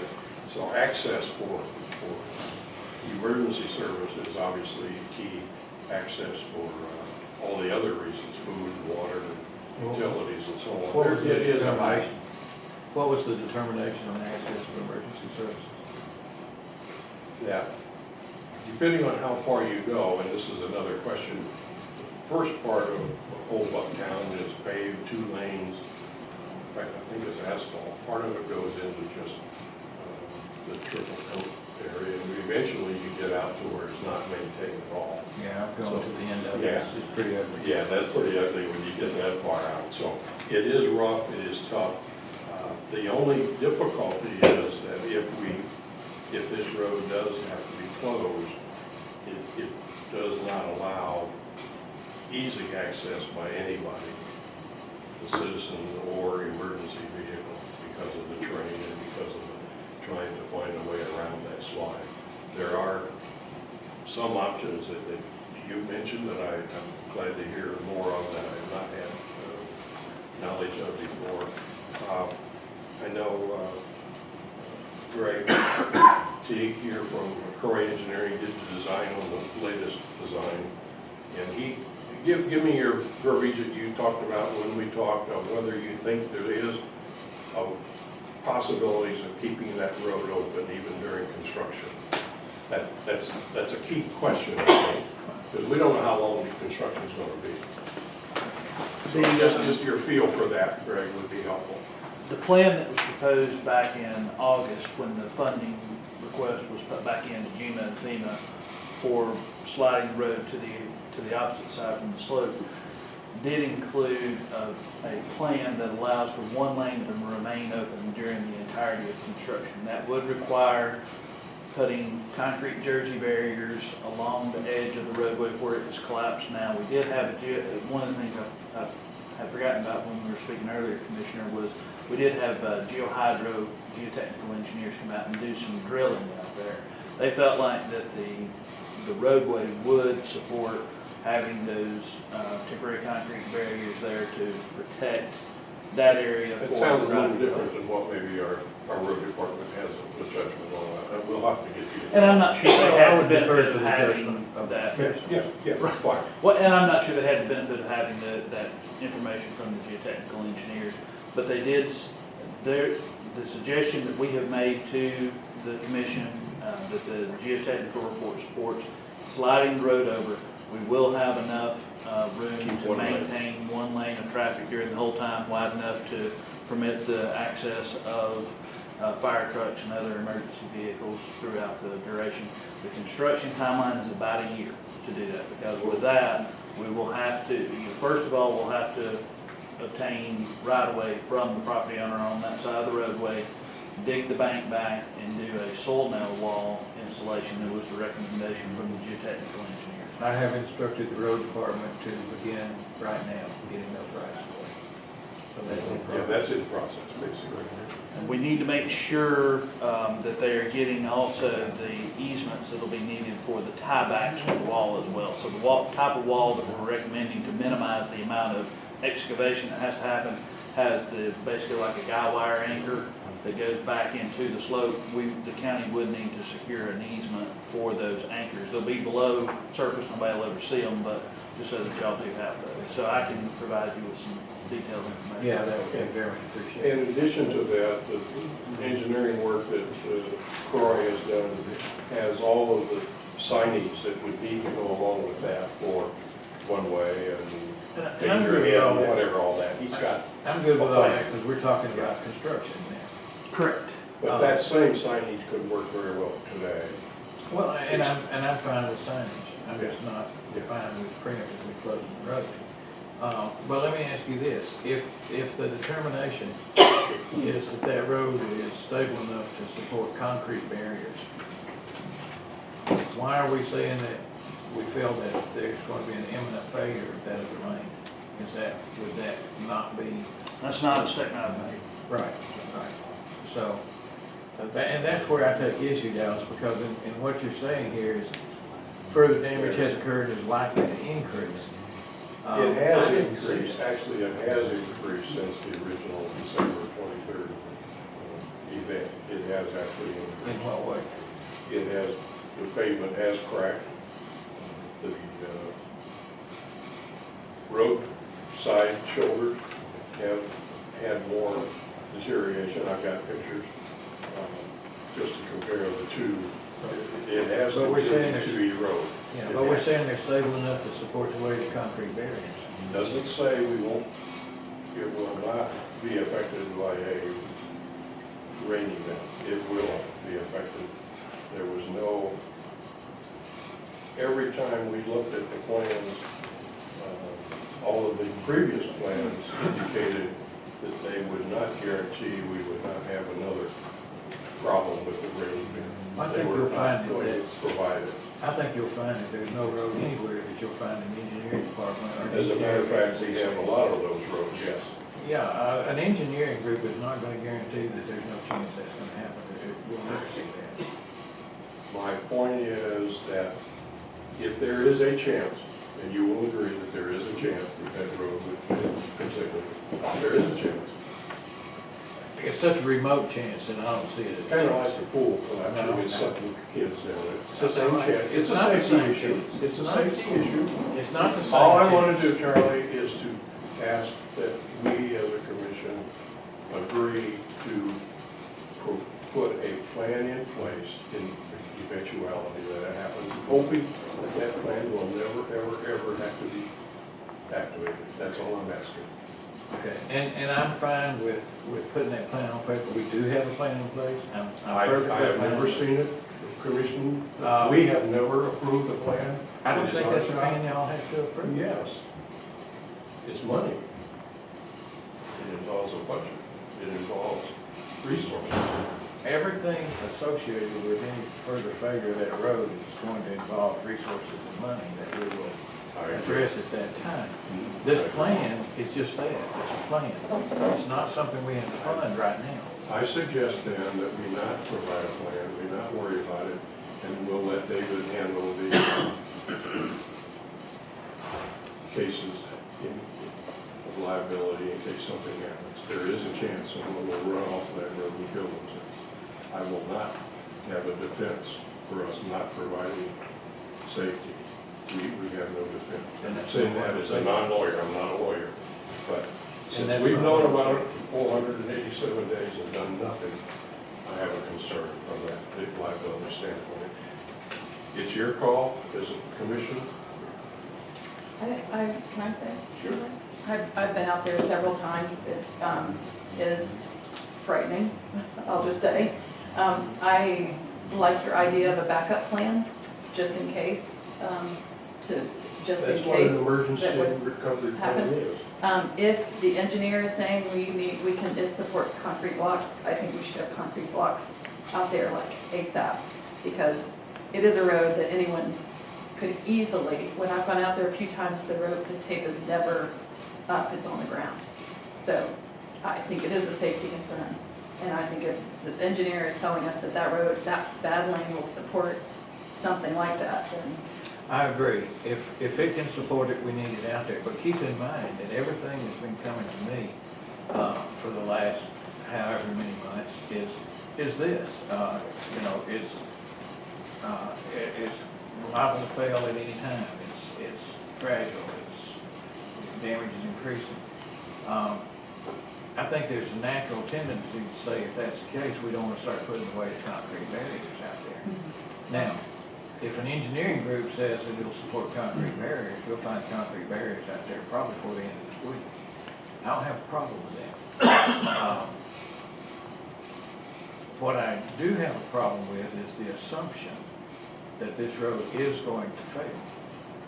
No, that is not an assumption. Well, That is a statement of probabilities only. That's all it is. It is a forecast, and we are not good at forecasting in this county or anything, but it is not a flat-out statement by a knowledgeable engineer to say that, an engineer, I have not heard any of them say that it will not fail, number one. and you won't. And you won't. So, there is the possibility that it will fail. It has already failed to the point of being unsafe. That is my conclusion. I think that would be the conclusion of every resident that drives past that every day. That is a valid conclusion, that it is an unsafe road. So what you would like to see is a formal emergency. And I would let our director speak to that, because if and whenever that road is closed, he has a major problem with how to provide emergency services. And I'd let you tell me what the plan would be or how we would deal with that. If, I don't know how to get the people out, I don't know how to go get them, I don't know how to do anything, but tell me what we need to plan for. Right. That's basically the question, Director. Thank you, Commissioner. We do currently have in place a hazard mitigation plan that was voted to be adopted by the council here in February of this past year. So there is a hazard mitigation plan in place that was written, it's probably 300 pages, but it's for a countywide hazard mitigation plan. So that is already in place. With that, we could supplement that with a pre-disaster recovery plan, a guideline. FEMA has several samples of those that we could use and clean some of the information off of that to develop our own. We do not have a disaster recovery plan, pre-plan in place here right now, but that can easily be developed using some of that information. Based on that, if there were to be some type of natural disaster in that area, no different than any other area, that plan would be helpful in being able to determine what resources we need, and those resources would be, first utilized within our county, and then activating the emergency operations plan, getting resources from GENA and federal resources as well as needed. So as far as our ability as we sit right now to be able to navigate up in that area, if we were to go up there today for any type of event, we would operate in that area with caution. Unlike, no different than many other areas that we have within the county as far as roadways and whatnot. But I'm confident, like I said, I've been up there in the last month 3 times with the Ford F-250, loaded down with trailers and UTVs to go pull people out of Black Gap Shelter and Nimble Gap, who were hiking up there. And we were safely able to get up there, but I would just offer to use caution while operating in that area. Some of the mitigating factors that we can put in place is, again, we talked about a little bit of signage. There is, whether they be permanent fixed signs or portable light-up signs that are rechargeable, solar charged, 3x6, so they're narrow enough to be able to fit within the easements on the roadway to alert vehicle operators in the area of a hazard. Those are some options as well to help mitigate any type of risk in operating that area. I see the difficulty if, and this is always if, Charlie, I agree, something happens if the road is closed, we really have almost an impossible task to find a way to evacuate people and get emergency services to them with a closed road.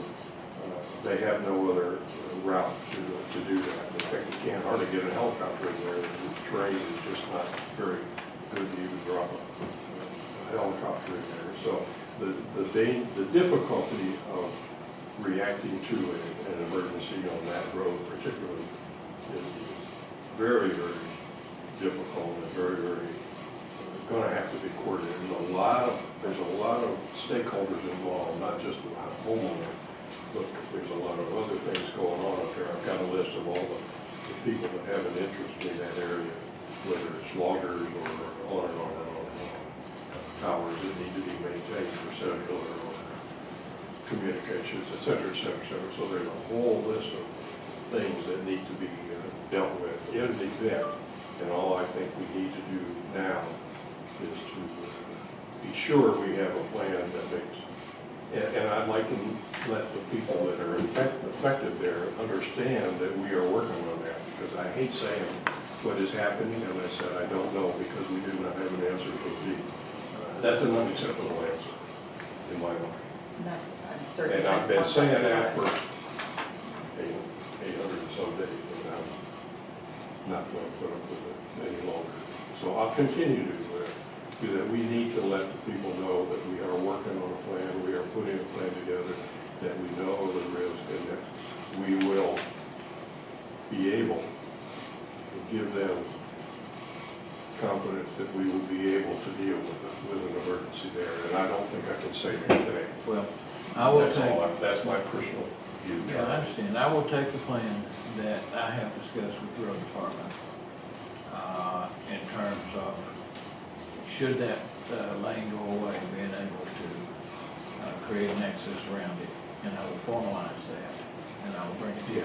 Yeah, I appreciate that. I don't have a problem in the world with doing that, but I do have a problem with the idea that we don't have a plan, because I have had too many meetings with the road department saying, you have to make sure that if that lane goes away, that we can create a path around it. And they've looked at it, they've assured me that they can do that. So what we'll do is we'll just formalize that. Everybody, I believe, correct me if I'm wrong, but I believe everybody agrees that that is not a safe situation for traffic on that road today. I think we can agree that that's a dangerous situation. I think the real question is can we agree on what to do about it? Yeah, That's exactly. where we. And that's where if you put a plan or work on a plan, and I appreciate our director willing to help us do that, and the road department obviously is involved. I want to communicate that to the residents, because they need to know whether they're going to be stuck for a year. We're not going to stay for a year. We can't do that. Well, we've already said that we We can can't. keep a lane open while construction's going on, so I don't understand That why you're is not, thinking that they would is stuff not, for a that year. has not been publicly communicated well at all. It has not been communicated to me. I have heard that that's not.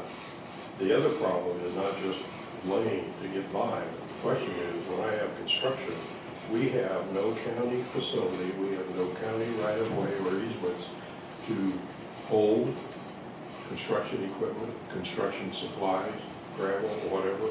We do not have anywhere to facilitate the construction.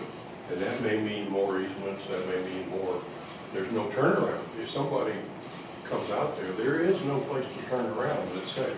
There is no, That could be There's said none. for an awful lot of that road, not just that one section. oh, I mean the whole road. If they get halfway down there and we have a sign that says road closed ahead, they can't turn around.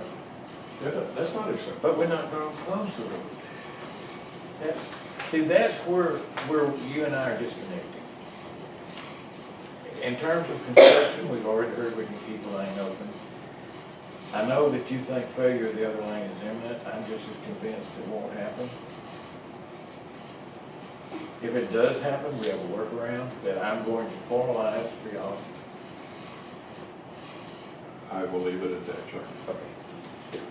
And I'll just say, I appreciate you bringing this up, Dallas, because then it gets what we pay attention to gets accomplished, so. I'm I sorry. know there are a lot of things to My deal with. frustration, I have a frustration level that's 500 days. I understand.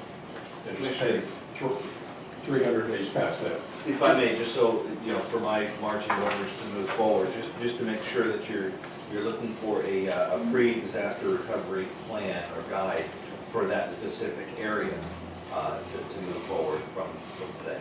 I don't see that we would be looking at that so much from y'all as from the road department. What I'm talking about now, and hopefully this is what y'all are expecting, is should that other lane go away, what is the plan for creating a path around that will allow people to still be able to access in and out? And in my mind, that's a road department issue. I know that they have considered that and are prepared for that. So what I want to do is formalize that, put that in place. I would, if you would, I would appreciate having something from them on that and maybe they could Oh, we're ready. comparable with your mitigation plan. I can work in concert with Jim, That'd be and helpful. we can even put an appendix in there for, you know, the emergency management, emergency response side as well, if you like. Yeah, we can do that. I don't have If a you problem. think that would be beneficial to your overall plan, then I think that would be great. Maybe more beneficial to the citizens as well there. Yeah, So I have no problem in helping out with that. And I don't have a problem with creating a plan for in case. I only have a problem in assuming that it will happen. Now, this is a free, And I do have a problem with FEMA in that they will not give us a date. We all have that problem. Yeah. And it's not just for OC and other areas, but, you know, when you want people's money, you're a bit of a disadvantage in pushing it too hard. But I understand what you're saying. I have in my mind a plan, oh Lord, to fix, I will not go there, but I have a plan in my mind to fix that road at no cost to the county and do it in 60 days. I will not go any further. I mean, you don't need my plan. No, I agree, and I don't need FEMA's plan that they worked on and been working on and been working on. So when it gets to that point, we'll talk about it, but not today. Okay. Move on, thank you. Discussion and possible action on quarterly 2019 budget amendments. Before we get into that, would everybody like to? Thank you, Rich. Would everybody like to take a quick break? Sounds like a good.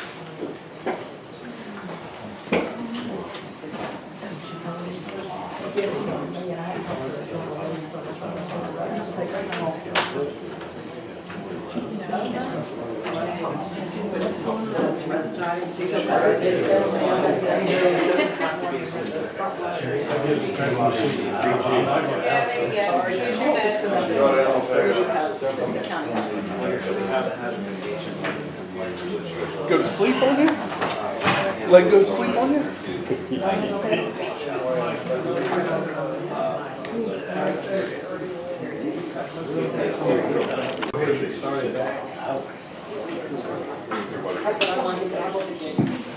Yeah, Barbara? I know, I said, don't gavel me. Sorry. That's what I told them. Did you hear the story behind that? She and I were the first ones that got the gavel from the two of us. Barbara and I talking back, right there. Right back in that corner. I finally gaveled. Worked real well right then, but didn't go over real well later. Who's your dog? Okay, all right, let's talk about some budget. And Sandy has very graciously worked everything out perfectly for us. I was gonna say, we'll find out if it's perfectly, I don't know. I will say that, there actually is one thing I need to add to it. What are we starting with? Let's This start, whole set? well, the workers' compensation worksheet, we can get that out of the way pretty quick. Yeah, I can explain that. When we were working on budgets for 19, when we started in September, October, working on the budgets, we did not know for sure what our workers' comp premiums were gonna be for 20. we have since gotten those, obviously, back, the end of December. So this is just an adjustment. It's not an increase or a decrease, it's just adjusting from one department to another to, keep their workers' comp lines I don't care. in budget. I didn't think so. Okay. But I just. Is the bottom line I needed to to, change? I needed to pass that before y'all, Thank you, so Charlie. We're on a roll. that one's the easy. Okay. Yeah. The first one, I want to talk about M&O first. We got M&O capital. The two things that we cannot address from a capital perspective is the $39,000 for the repair of the ladder truck. That's a maintenance item, that can't be Right, capital. right. And I believe that's in process as we speak, isn't It is, yes, sir. It's in Alabama being repaired as we speak. Correct. And the other is the $5,000 that we approved for the radar guns for the state patrol. Yeah. So what I would suggest for tomorrow is that this is going to happen. And I would mention that this $44,000 will represent the only amounts of money that will be in addition to the budget. Everything else that we talk about will be moving from one place to another, and with no bottom line change. But this, because we cannot address this from capital funds, will be a $44,000 addition to the M&O. It would come from our contingency. We currently have a contingency that supports about 2.5 months of operation. So $44,000 is not going to make a meaningful impact on that. Actually, we have a small amount in contingency, For this in an year. additional contingency for 19 that we can take this from. Well, and that's what, M&O? yeah, we have an M&O contingency. Okay. It's not huge, no. But it's a 19 contingency. We have contingency funds that are Yeah. beyond that, but we have a 19 amount that's built into the budget as well. So this would come from there. Right. Those two items have already been approved by the board. Right. We just needed to decide which one to Where do it from. you get Okay. the rest of capital then? Everything else is capital. And as I say, I need to make one addition of about $7,000. Our shredder that we've been using for the building for the last about 15 years, Is it the one in the basement? one in the basement, has died a horrible death. And, It's shredded itself. It's Is that what you're saying? It has shredded itself and will have to be replaced. Currently, we're using a service that is $50 a month. Initially, that sounded like a bigger deal than $7,000 for a shredder, until we finally realized we only get one little container up here for that $50 a month. Tax commissioner needs one, and tax assessor needs one, and that's going to be another $100 a month. So it's starting to look cheaper. Just go ahead and buy a shredder. So with that in mind, Or we could just quit generating paper. that would be a possibility as Love well. that. Our scissors are cheap, we could have sand. Yeah. Or somebody just cut up paper. But we couldn't hire anybody. We were just, we would cut up our own. Right. Can we replace it with a bird there? That's good. Yeah, there you go. How much did you say? About $7,000. So that'll fall under courthouse. Yes, it will. And So it's not in this list. This is before. this is before, that's, Gotcha. yeah, that was before we got the request from the other departments that they needed the shredder. That's a function that had been taken care of by the courthouse shredder in the basement, that So no longer really. we'll take that out of contingency. What I would suggest is we brought forward the $250,000 from 2018. Right. And the $100,000 that we put in 2019, so we've got $350,000 contingency. There are several items here that need to come from that. I would say that would be one. If you look at the E911, we allocated and brought forward, this year, $60,000 for the UPS system replacement. That's the one we talked about where we did get a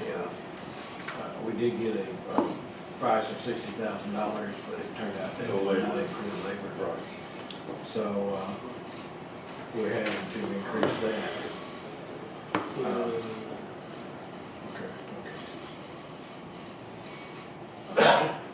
The additional 25,000 is in that second section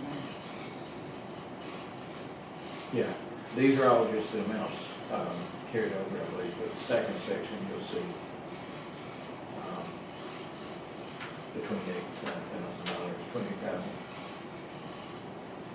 $28,000, $25,000, I'm sorry, for the E911. Sandy, the red and black lettering doesn't have any That's just some significance now. color coding over on your, Yeah, your yeah, notes over. Yeah, yeah. I attempted to make it as easy to follow as That's no possible. problem. So you can see in the first part how much has been carried over. This is all money that was allocated in 18 and not spent. All we're doing with this is just carrying it over into the 19 budget for its original intended purposes. So in the adjustments, if you recall, when we took out the tanker truck and we approved the air tanks and the breakout equipment, it actually was about $28,600 more than what the tanker truck was. So we had to come up with that.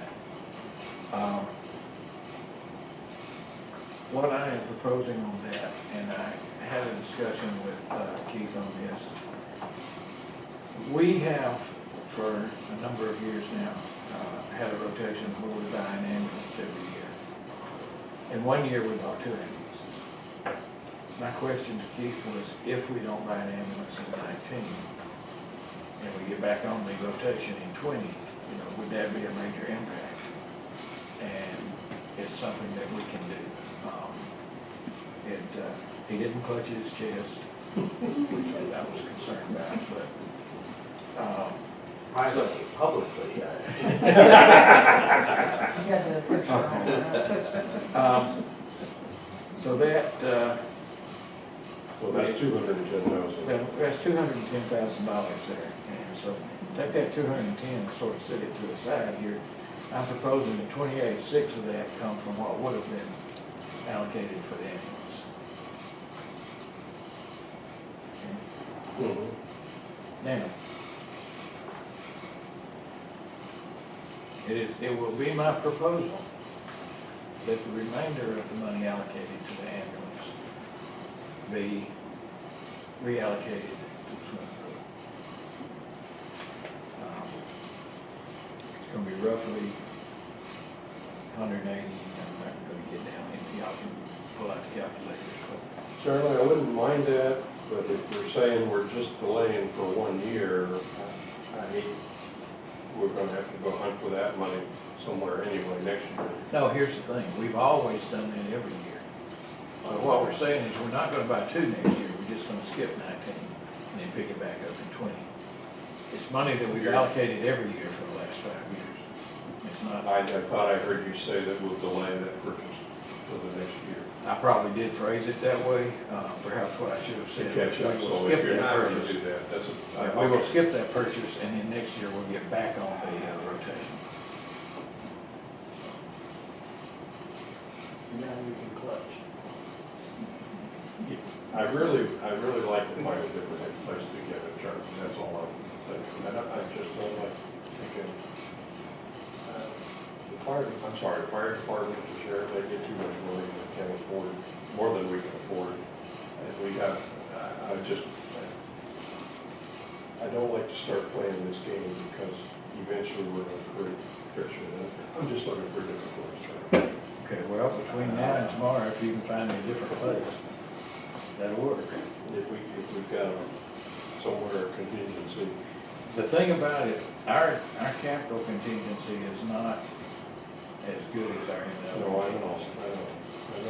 Because our capital needs are such that we, every year in the budget, push that right up to. I know, I agree with that. What Sandy and I wanted to try to do, and we conveyed this during the budget sessions, was we wanted to make sure that we did not drop below $500,000 of available capital in budgeting.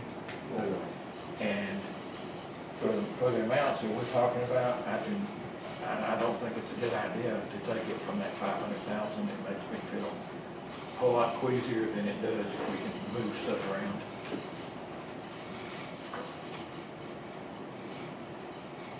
I will think about it and see what I can do for tomorrow, and maybe make a suggestion. The difficulty I'm having with that, Charlie, is that it tends, when we do something like this, it tends to hide the fact that we are adding new capital items without really showing easily to the public that we're spending money for that capital item. It's difficult because we say, well, we didn't increase the capital budget. No, we added an item that was not on the budget. And that's to Brian's earlier point, that we need to, inform people. I'm perfectly fine with taking a half-page ad out and saying, hey folks, here's the changes we made. But we can't say we can't have the flexibility to make changes. I'll look and see what my thoughts are on that. Okay. In courthouse maintenance, we have $10,000, a $10,000 adjustment for the cleaning of the courthouse exterior, which looks like may run more like $20,000 than $10,000. Again, in my mind, that comes from the courthouse facility maintenance fund. We've already talked about 911. The White Path Golf Course, originally we were talking about a $4,500 need for a $4,500 increase in the original cost estimate for the pavilion. What it looks like now is that we may not build a pavilion this year. So my recommendation on there would just be put the whole thing on hold and not even do an adjustment on that. Charlie, I'm sorry, I don't see, where did we put the 911 number? Right above the White Path Golf Course, under adjustments at the bottom of the page.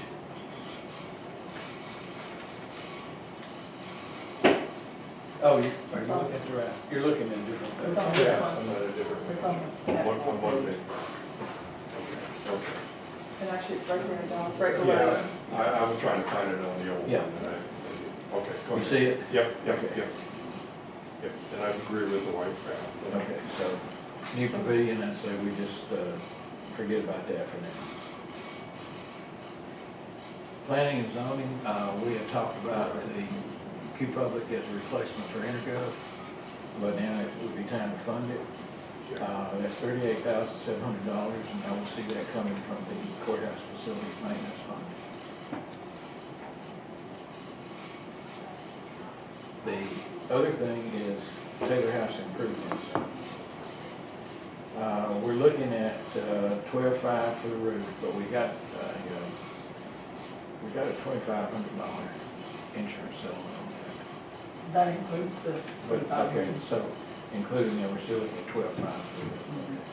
No, I'm sorry. Just We're 14. We're looking at 10. We're looking at 10, well, that's where I 10,000 was for the- going. I just included the 2,500 because we'll have to. Right, so it's $12,500 for the roof, but we got a $2,500 Right. insurance settlement. We're estimating right now the replacement of the electrical panel at $1,850. That's something that, it's kind of like the roof until we actually get into it. Yeah, That may I agree. change. In any event, we're looking at for now $14,350 for the Tabor House, which again would need to come from the courthouse facilities maintenance fund. Let me go back. Karen, for the Q Public, are we gonna physically be able to get that in and running this year? Very possible. Because we don't have to pay till when we get it actually installed, or when do we pay then? It's a portion up front and then the balance when it's installed. I didn't know whether we end up spreading some of that over 2 years or not. No. I think we'll have it in place this year. Okay, our Once we objective get is the to- contract signed, they'll start working on it. Now, one of the things that I'm looking forward to, once we get this in, and I've asked DTC, I've asked Karen, and so far, I haven't found anything that would prevent that. Don't give up on that, Charlie. Oh, I have No, a no, what I'm question. saying is that, once we get this Q Public installed, and we no longer need intergov, Pull that line out. pull that line out, that's almost $600 a month. Right. Q Public will pay for itself pretty quickly with that. The one question I have, and I don't think I've asked, our email outlook, is that internet-based or is that server? It should be internet-based, we've got Outlook email all over the county. If it is server-based at this point, then we'll have to ask DTC to change it. But there's no reason it has to be, that we have to pay for a $600. I wasn't sure where the storing of that happened, and I want to make sure it wasn't server. It'll probably still happen in the server, but it'll be through the cloud. It won't take Just like place. everybody else. The problem with intergov is you have an intergov server that you have to communicate with. Not in the cloud, but straight from your PC Right. to the server. And that server's over here. Y'all are over there, so we pay $600 a month. That's what I thought, but I wanted to make sure. Yeah, so we can get rid of that. Yes. Yeah. Now, that's $92,550. I'm doing that right. That we would be talking about essentially taking from the courthouse facility maintenance fund. That's currently $350,000.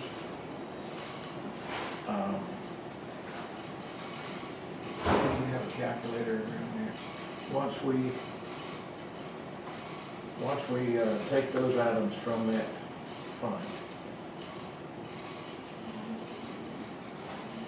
what will that leave? Once we take the 92,550 from the 350,000, that leaves 257,450. Okay, now, we had said, 7,000 or 8,000 for a new firewall. Is that it? That's not including that, right?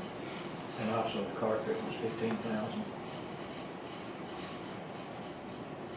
It's, I think we Right. specified when we put the other You're right. 8,000 in, that it would include, I yeah, think the it was carpet and all is already budgeted for 19, but we specified that it would come out of that contingency. Right, right. I mean, it's budgeted, but it's budgeted from that fund, Mhm. yeah. So the question is, how much is left in that fund once we get through doing all this? What did we budget for the carpet? 15,000. We combined it with something else, and I don't know where it went. That firewall, didn't we? Carpet replacement was, There was 30,000 for the firewall and Wait. 15,000 for the carpet replacement. okay, the firewall's gonna be closer to like 10,000. Okay. That was before we could actually get a good estimate. What we did, Alex, was we budgeted it, but we showed it, if you look under courthouse facilities contingency, Right. the $100,000 that we added, Right. out to the right, we That's where specified we, that was going. that's where it come out of that. Right. So, with those things in mind, then, the question is, how much is left in the courthouse facilities maintenance fund? That would leave We shouldn't call it maintenance fund, but facilities fund. 225,450. Okay. Now, my suggestion, and I know Dallas, you're gonna want a cocktail on this between now and then. My suggestion is we need $300,000 in 19 for this pool project. And my recommendation is that. Beyond the 300 we got. Beyond in 300,000. the bank, so to speak. We need to have 900,000 in 19 rather than 600,000. So we've got 300,000 already in there, we need to get 300,000 more. So my recommendation is that after we subtract the 28,000 and some such from the ambulance, the remainder of that goes toward that 300,000. My suggestion further is after we subtract all these other things from the facilities fund, that the remainder of 300,000 comes from that. That will leave, about $100,000 in that fund. Charlie, what I was saying, I mean, not stated well, excuse me. If we want to basically, we're saying we're gonna increase the contingency 300,000 more than we planned. And that will be that 300,000 for the pool.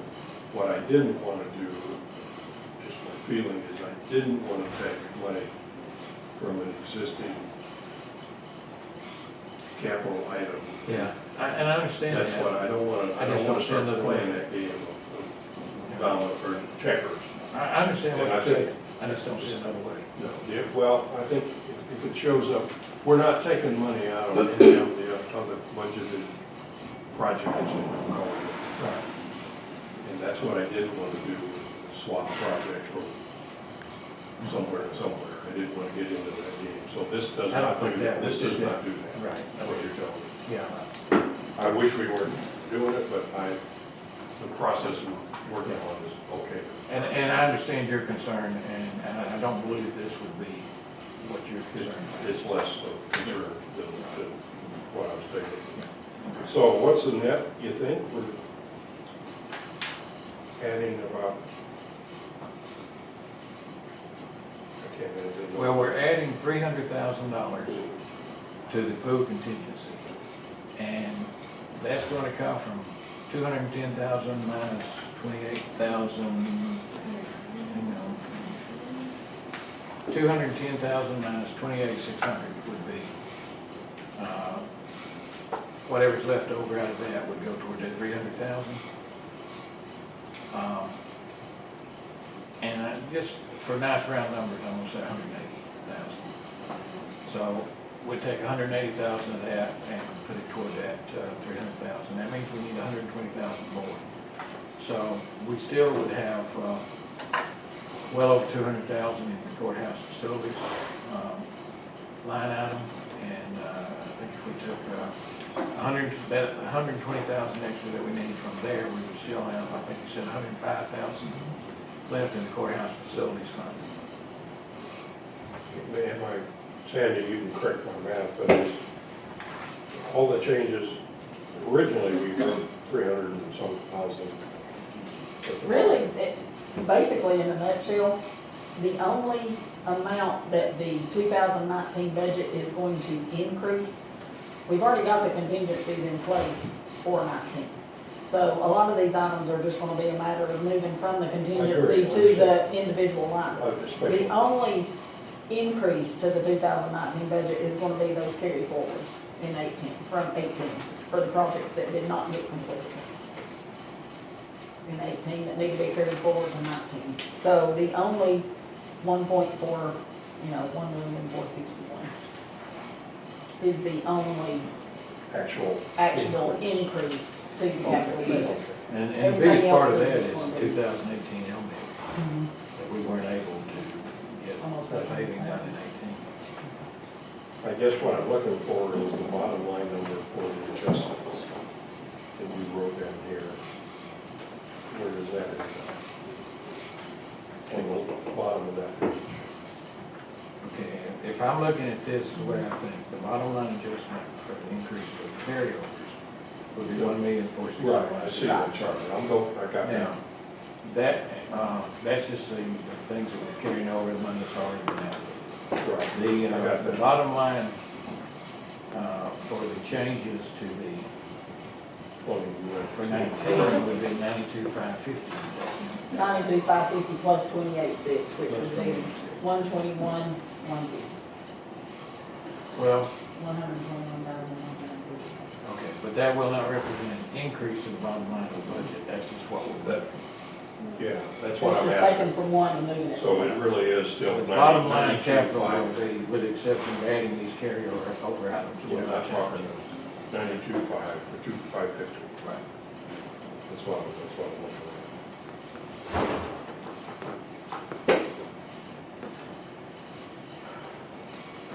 And I don't know, do you anticipate any more that we've got, that we're waiting on? Other than that, your, retains of jail or. That- road yeah, that department, is- That would be an add. That is an unknown. Right. I don't anticipate any more, but that's, I didn't anticipate these. No, I know. That's the only thing I can think of that we The did. only thing I can think of on the horizon right now, would be the, trying to close that tank site. Right, that's And right. that's another one of those things that, EPD basically came to us and said, you gotta do it, I so. know, and it's an unknown record. Yeah. I can't think of any other. As an update on that, the tanks are gone, everything's been filled in, they've taken the soil samples, they've filled in the holes. We're waiting now on the results of the I drove by there yesterday, I thought the tanks might have been gone, because they've been leveled off and looked different. Yeah. They're gone, disposed of properly. We're just waiting on the results of the soil sample. Now, if it comes back, that it's not contaminated, we'll be pretty much good to go. That'd be great.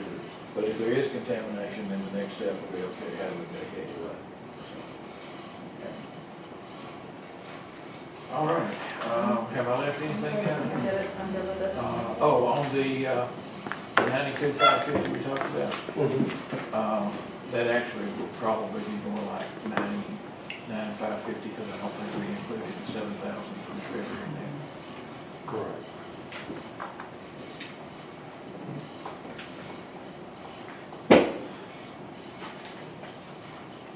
Thank you for doing this. Thanks, I like the color. No complications, I like spreadsheets. You are Yeah. crazy. Being the numbers detail guy, when you get down to all of it, you'll just update that with some account numbers for my benefit. I'll try to do That a, was that plan. oh, you mean the GL account number? Okay. That's all. And I'll try to summarize this for the meeting tomorrow, just so we've got it all in one sheet. And go ahead and plug in the 7,000. Okay, anything else on this? If not, I'm sorry, go ahead.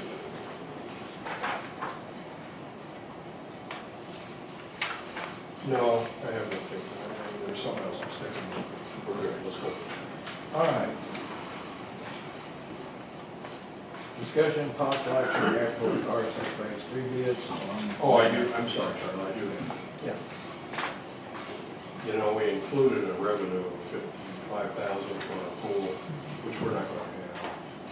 Are we willing to trash that number? Well, As we an also, amendment? we also have more than that in expenditures for the pool. And what we're gonna have to do is go back and take the, subtract the revenue from the expenditures. Once we do away We with. need to do both, basically. Yeah, we're no longer gonna need, chemicals, lifeguards. All that things that we've got in expenditure line items for. And that will cover, probably more than cover, the amount of revenue that we had anticipated. So what we need to do is go back on both sides and do those. That will be. And it should result in a slight increase in the 1926 there, because as I recall, the expenditures were more than the, By the time you take out the chemicals on the home, that's going to be chemicals, the personnel. And then later on, decide what you do with that space. yeah. Well, doing something in that space, even if it's just getting rid of the food, it's gonna be expensive. And in my mind, it's not something we want to have on the savings. Okay, discussion and possible action of the airport RSA phase 3 bids on the land acquisition. It's my understanding that Joe Mays will be, I have the plats in You my got office, that? I have the Okay. extra copies. I had him there for Jim to pick up, but y'all are welcome to come over and get it anytime you're on my desk. 2 of the 3, and I think Joe's working on the 3rd plat, probably as we well, speak. now, Yeah, that's We're talking about- acquisition of That's property. land acquisition. we're talking about for the airport phase 3 bids. This is the widening. This is along with land acquisition, so that's a different land. No, well, actually, it's probably for the purposes of the agenda, 2 items under that item number 2. Discussion of possible action with RSA bids, then along with land acquisition, so it's really 2 components there. So the land acquisition is just a portion of what, of the total that we're gonna be talking about here. What are you saying you got? Plats. She Sorry said. about For the that. property. Land. For the land acquisition, yes. We've got the figures here. We just need to pick one. Are you familiar with these contractors that have bid? I was at the pre-bid conference and there was only one there at the pre-bid conference, and the one that came in as the low bid was not that one. That was vertical lift, I think. It's Graham County. Graham. Yeah, Graham County. But was it a mandatory pre-bid conference attendance? No. No, because they had several that did not show up. Matter of fact, vertical was the only one that was. I guess what I'm asking, Jim said that our 90 days is almost up, and we have to decide within 90 days. well, we need to decide, we need to make the decision more than that, but, I mean, we have the bids. My question is there anything that would eliminate Graham County land coming from us wanting to do business with them that we're aware of? I don't see any comments, so No, I don't either. I don't think there's any, based on what y'all have been presented with, that there was nothing that she No reason not to suggested. go with low bid. Yeah.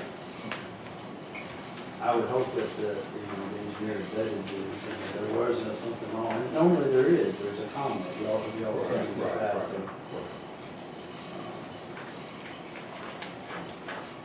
I can reach out to Mr. Cooley or Joe Hayes. Probably might be a good idea, I think Joe's probably more familiar with it, yes, but, I mean, it's an easy decision if we just, don't have it.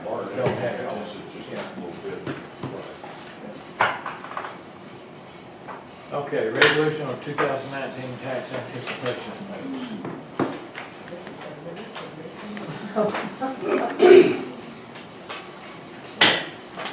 Sandy, you wanna? Well, correct me if I'm wrong, David, but I believe that since we did the bond refunding, we're gonna need to go with the taxable That is correct. interest rate, We don't have an alternative there. because the bond refunding was more than 10 million tax-free. Well, it doesn't look like there's There's not a a huge, myriad you can pick from. Is this a single draw or is it? no, it's line of credit. And we only got the one bid. It's like that'll be easy enough.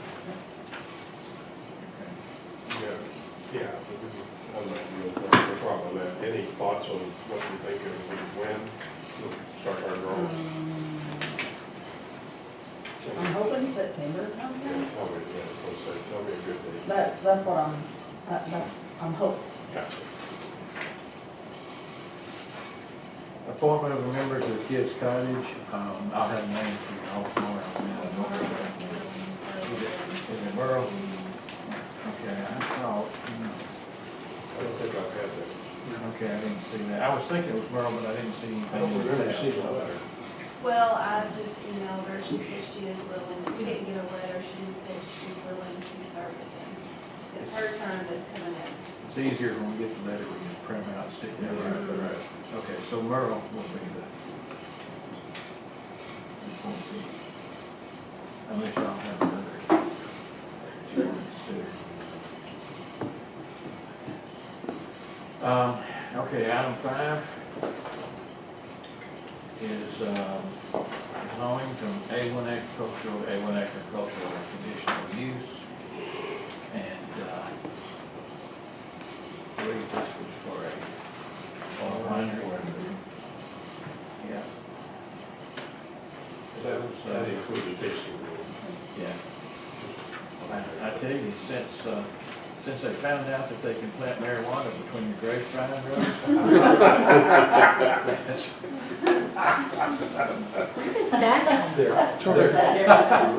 Oh, my. That's right.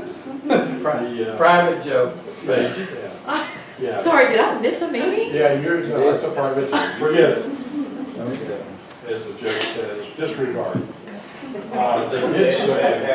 did say there was a calendar for as well as a wedding events, but that's not included here. No, we They tabled did, that. well, tabled that because application, of the this change. is separate. Fine, I'm Because good, this will all have, we I'm good with it. come Yeah, that's what. all right, next one's agricultural, to A1 agricultural with conditional use.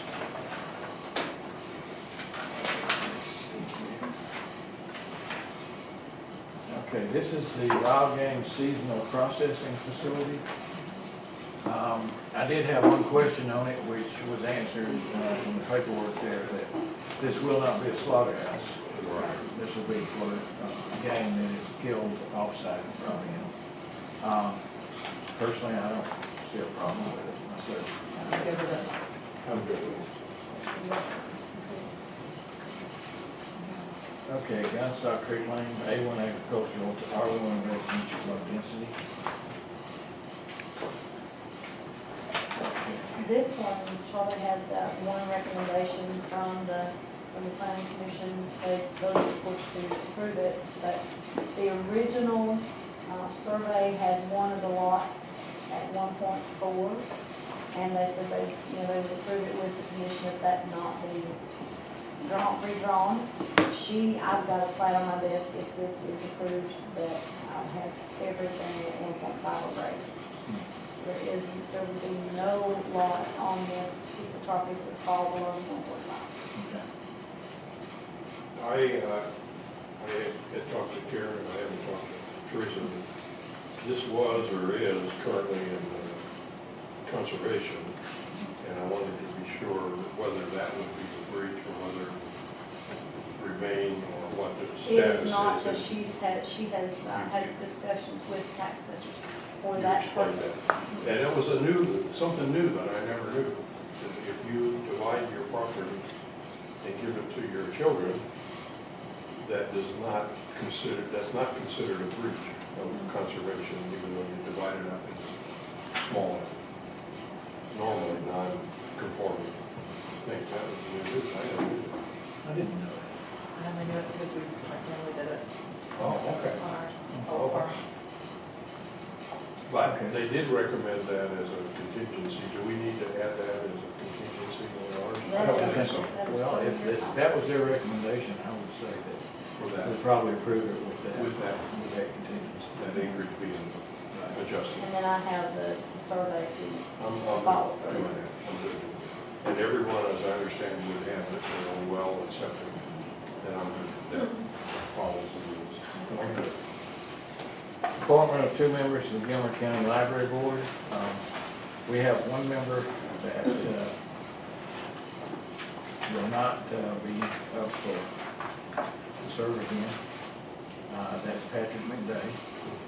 And the requested appointment is for Dr. Shay Likens. Personally, I'm good with that. Yeah. And then the next one, I believe, is Jerry Johnson. Yeah, we had, I was gonna say, I thought we had two. Yeah. Jerry Next Johnson's page, I got it. term is up, but he is willing to serve again. Interesting side note, I went to high school with Jerry Johnson. No way. Anyway, if it's, who I'm thinking of. Y'all have any problems with recruitment for Jerry Johnson, so. And both of those will be full term. Yes. Do we need an executive session? Sure. Sure. No, we'll do it tomorrow night. Again, we're going to actually no action. Oh, okay.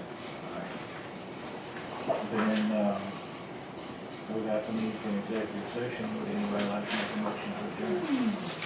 I will move. Second. All in favor? Aye. Thank you, folks. Appreciate it. Put that second seat, it's in that one. Oh, yeah. Run it to him. What is it, David? What is the plan with that? Inspection of property. We're just going to go back to this meeting. You probably need that. But everybody Well, I have a request from the chief and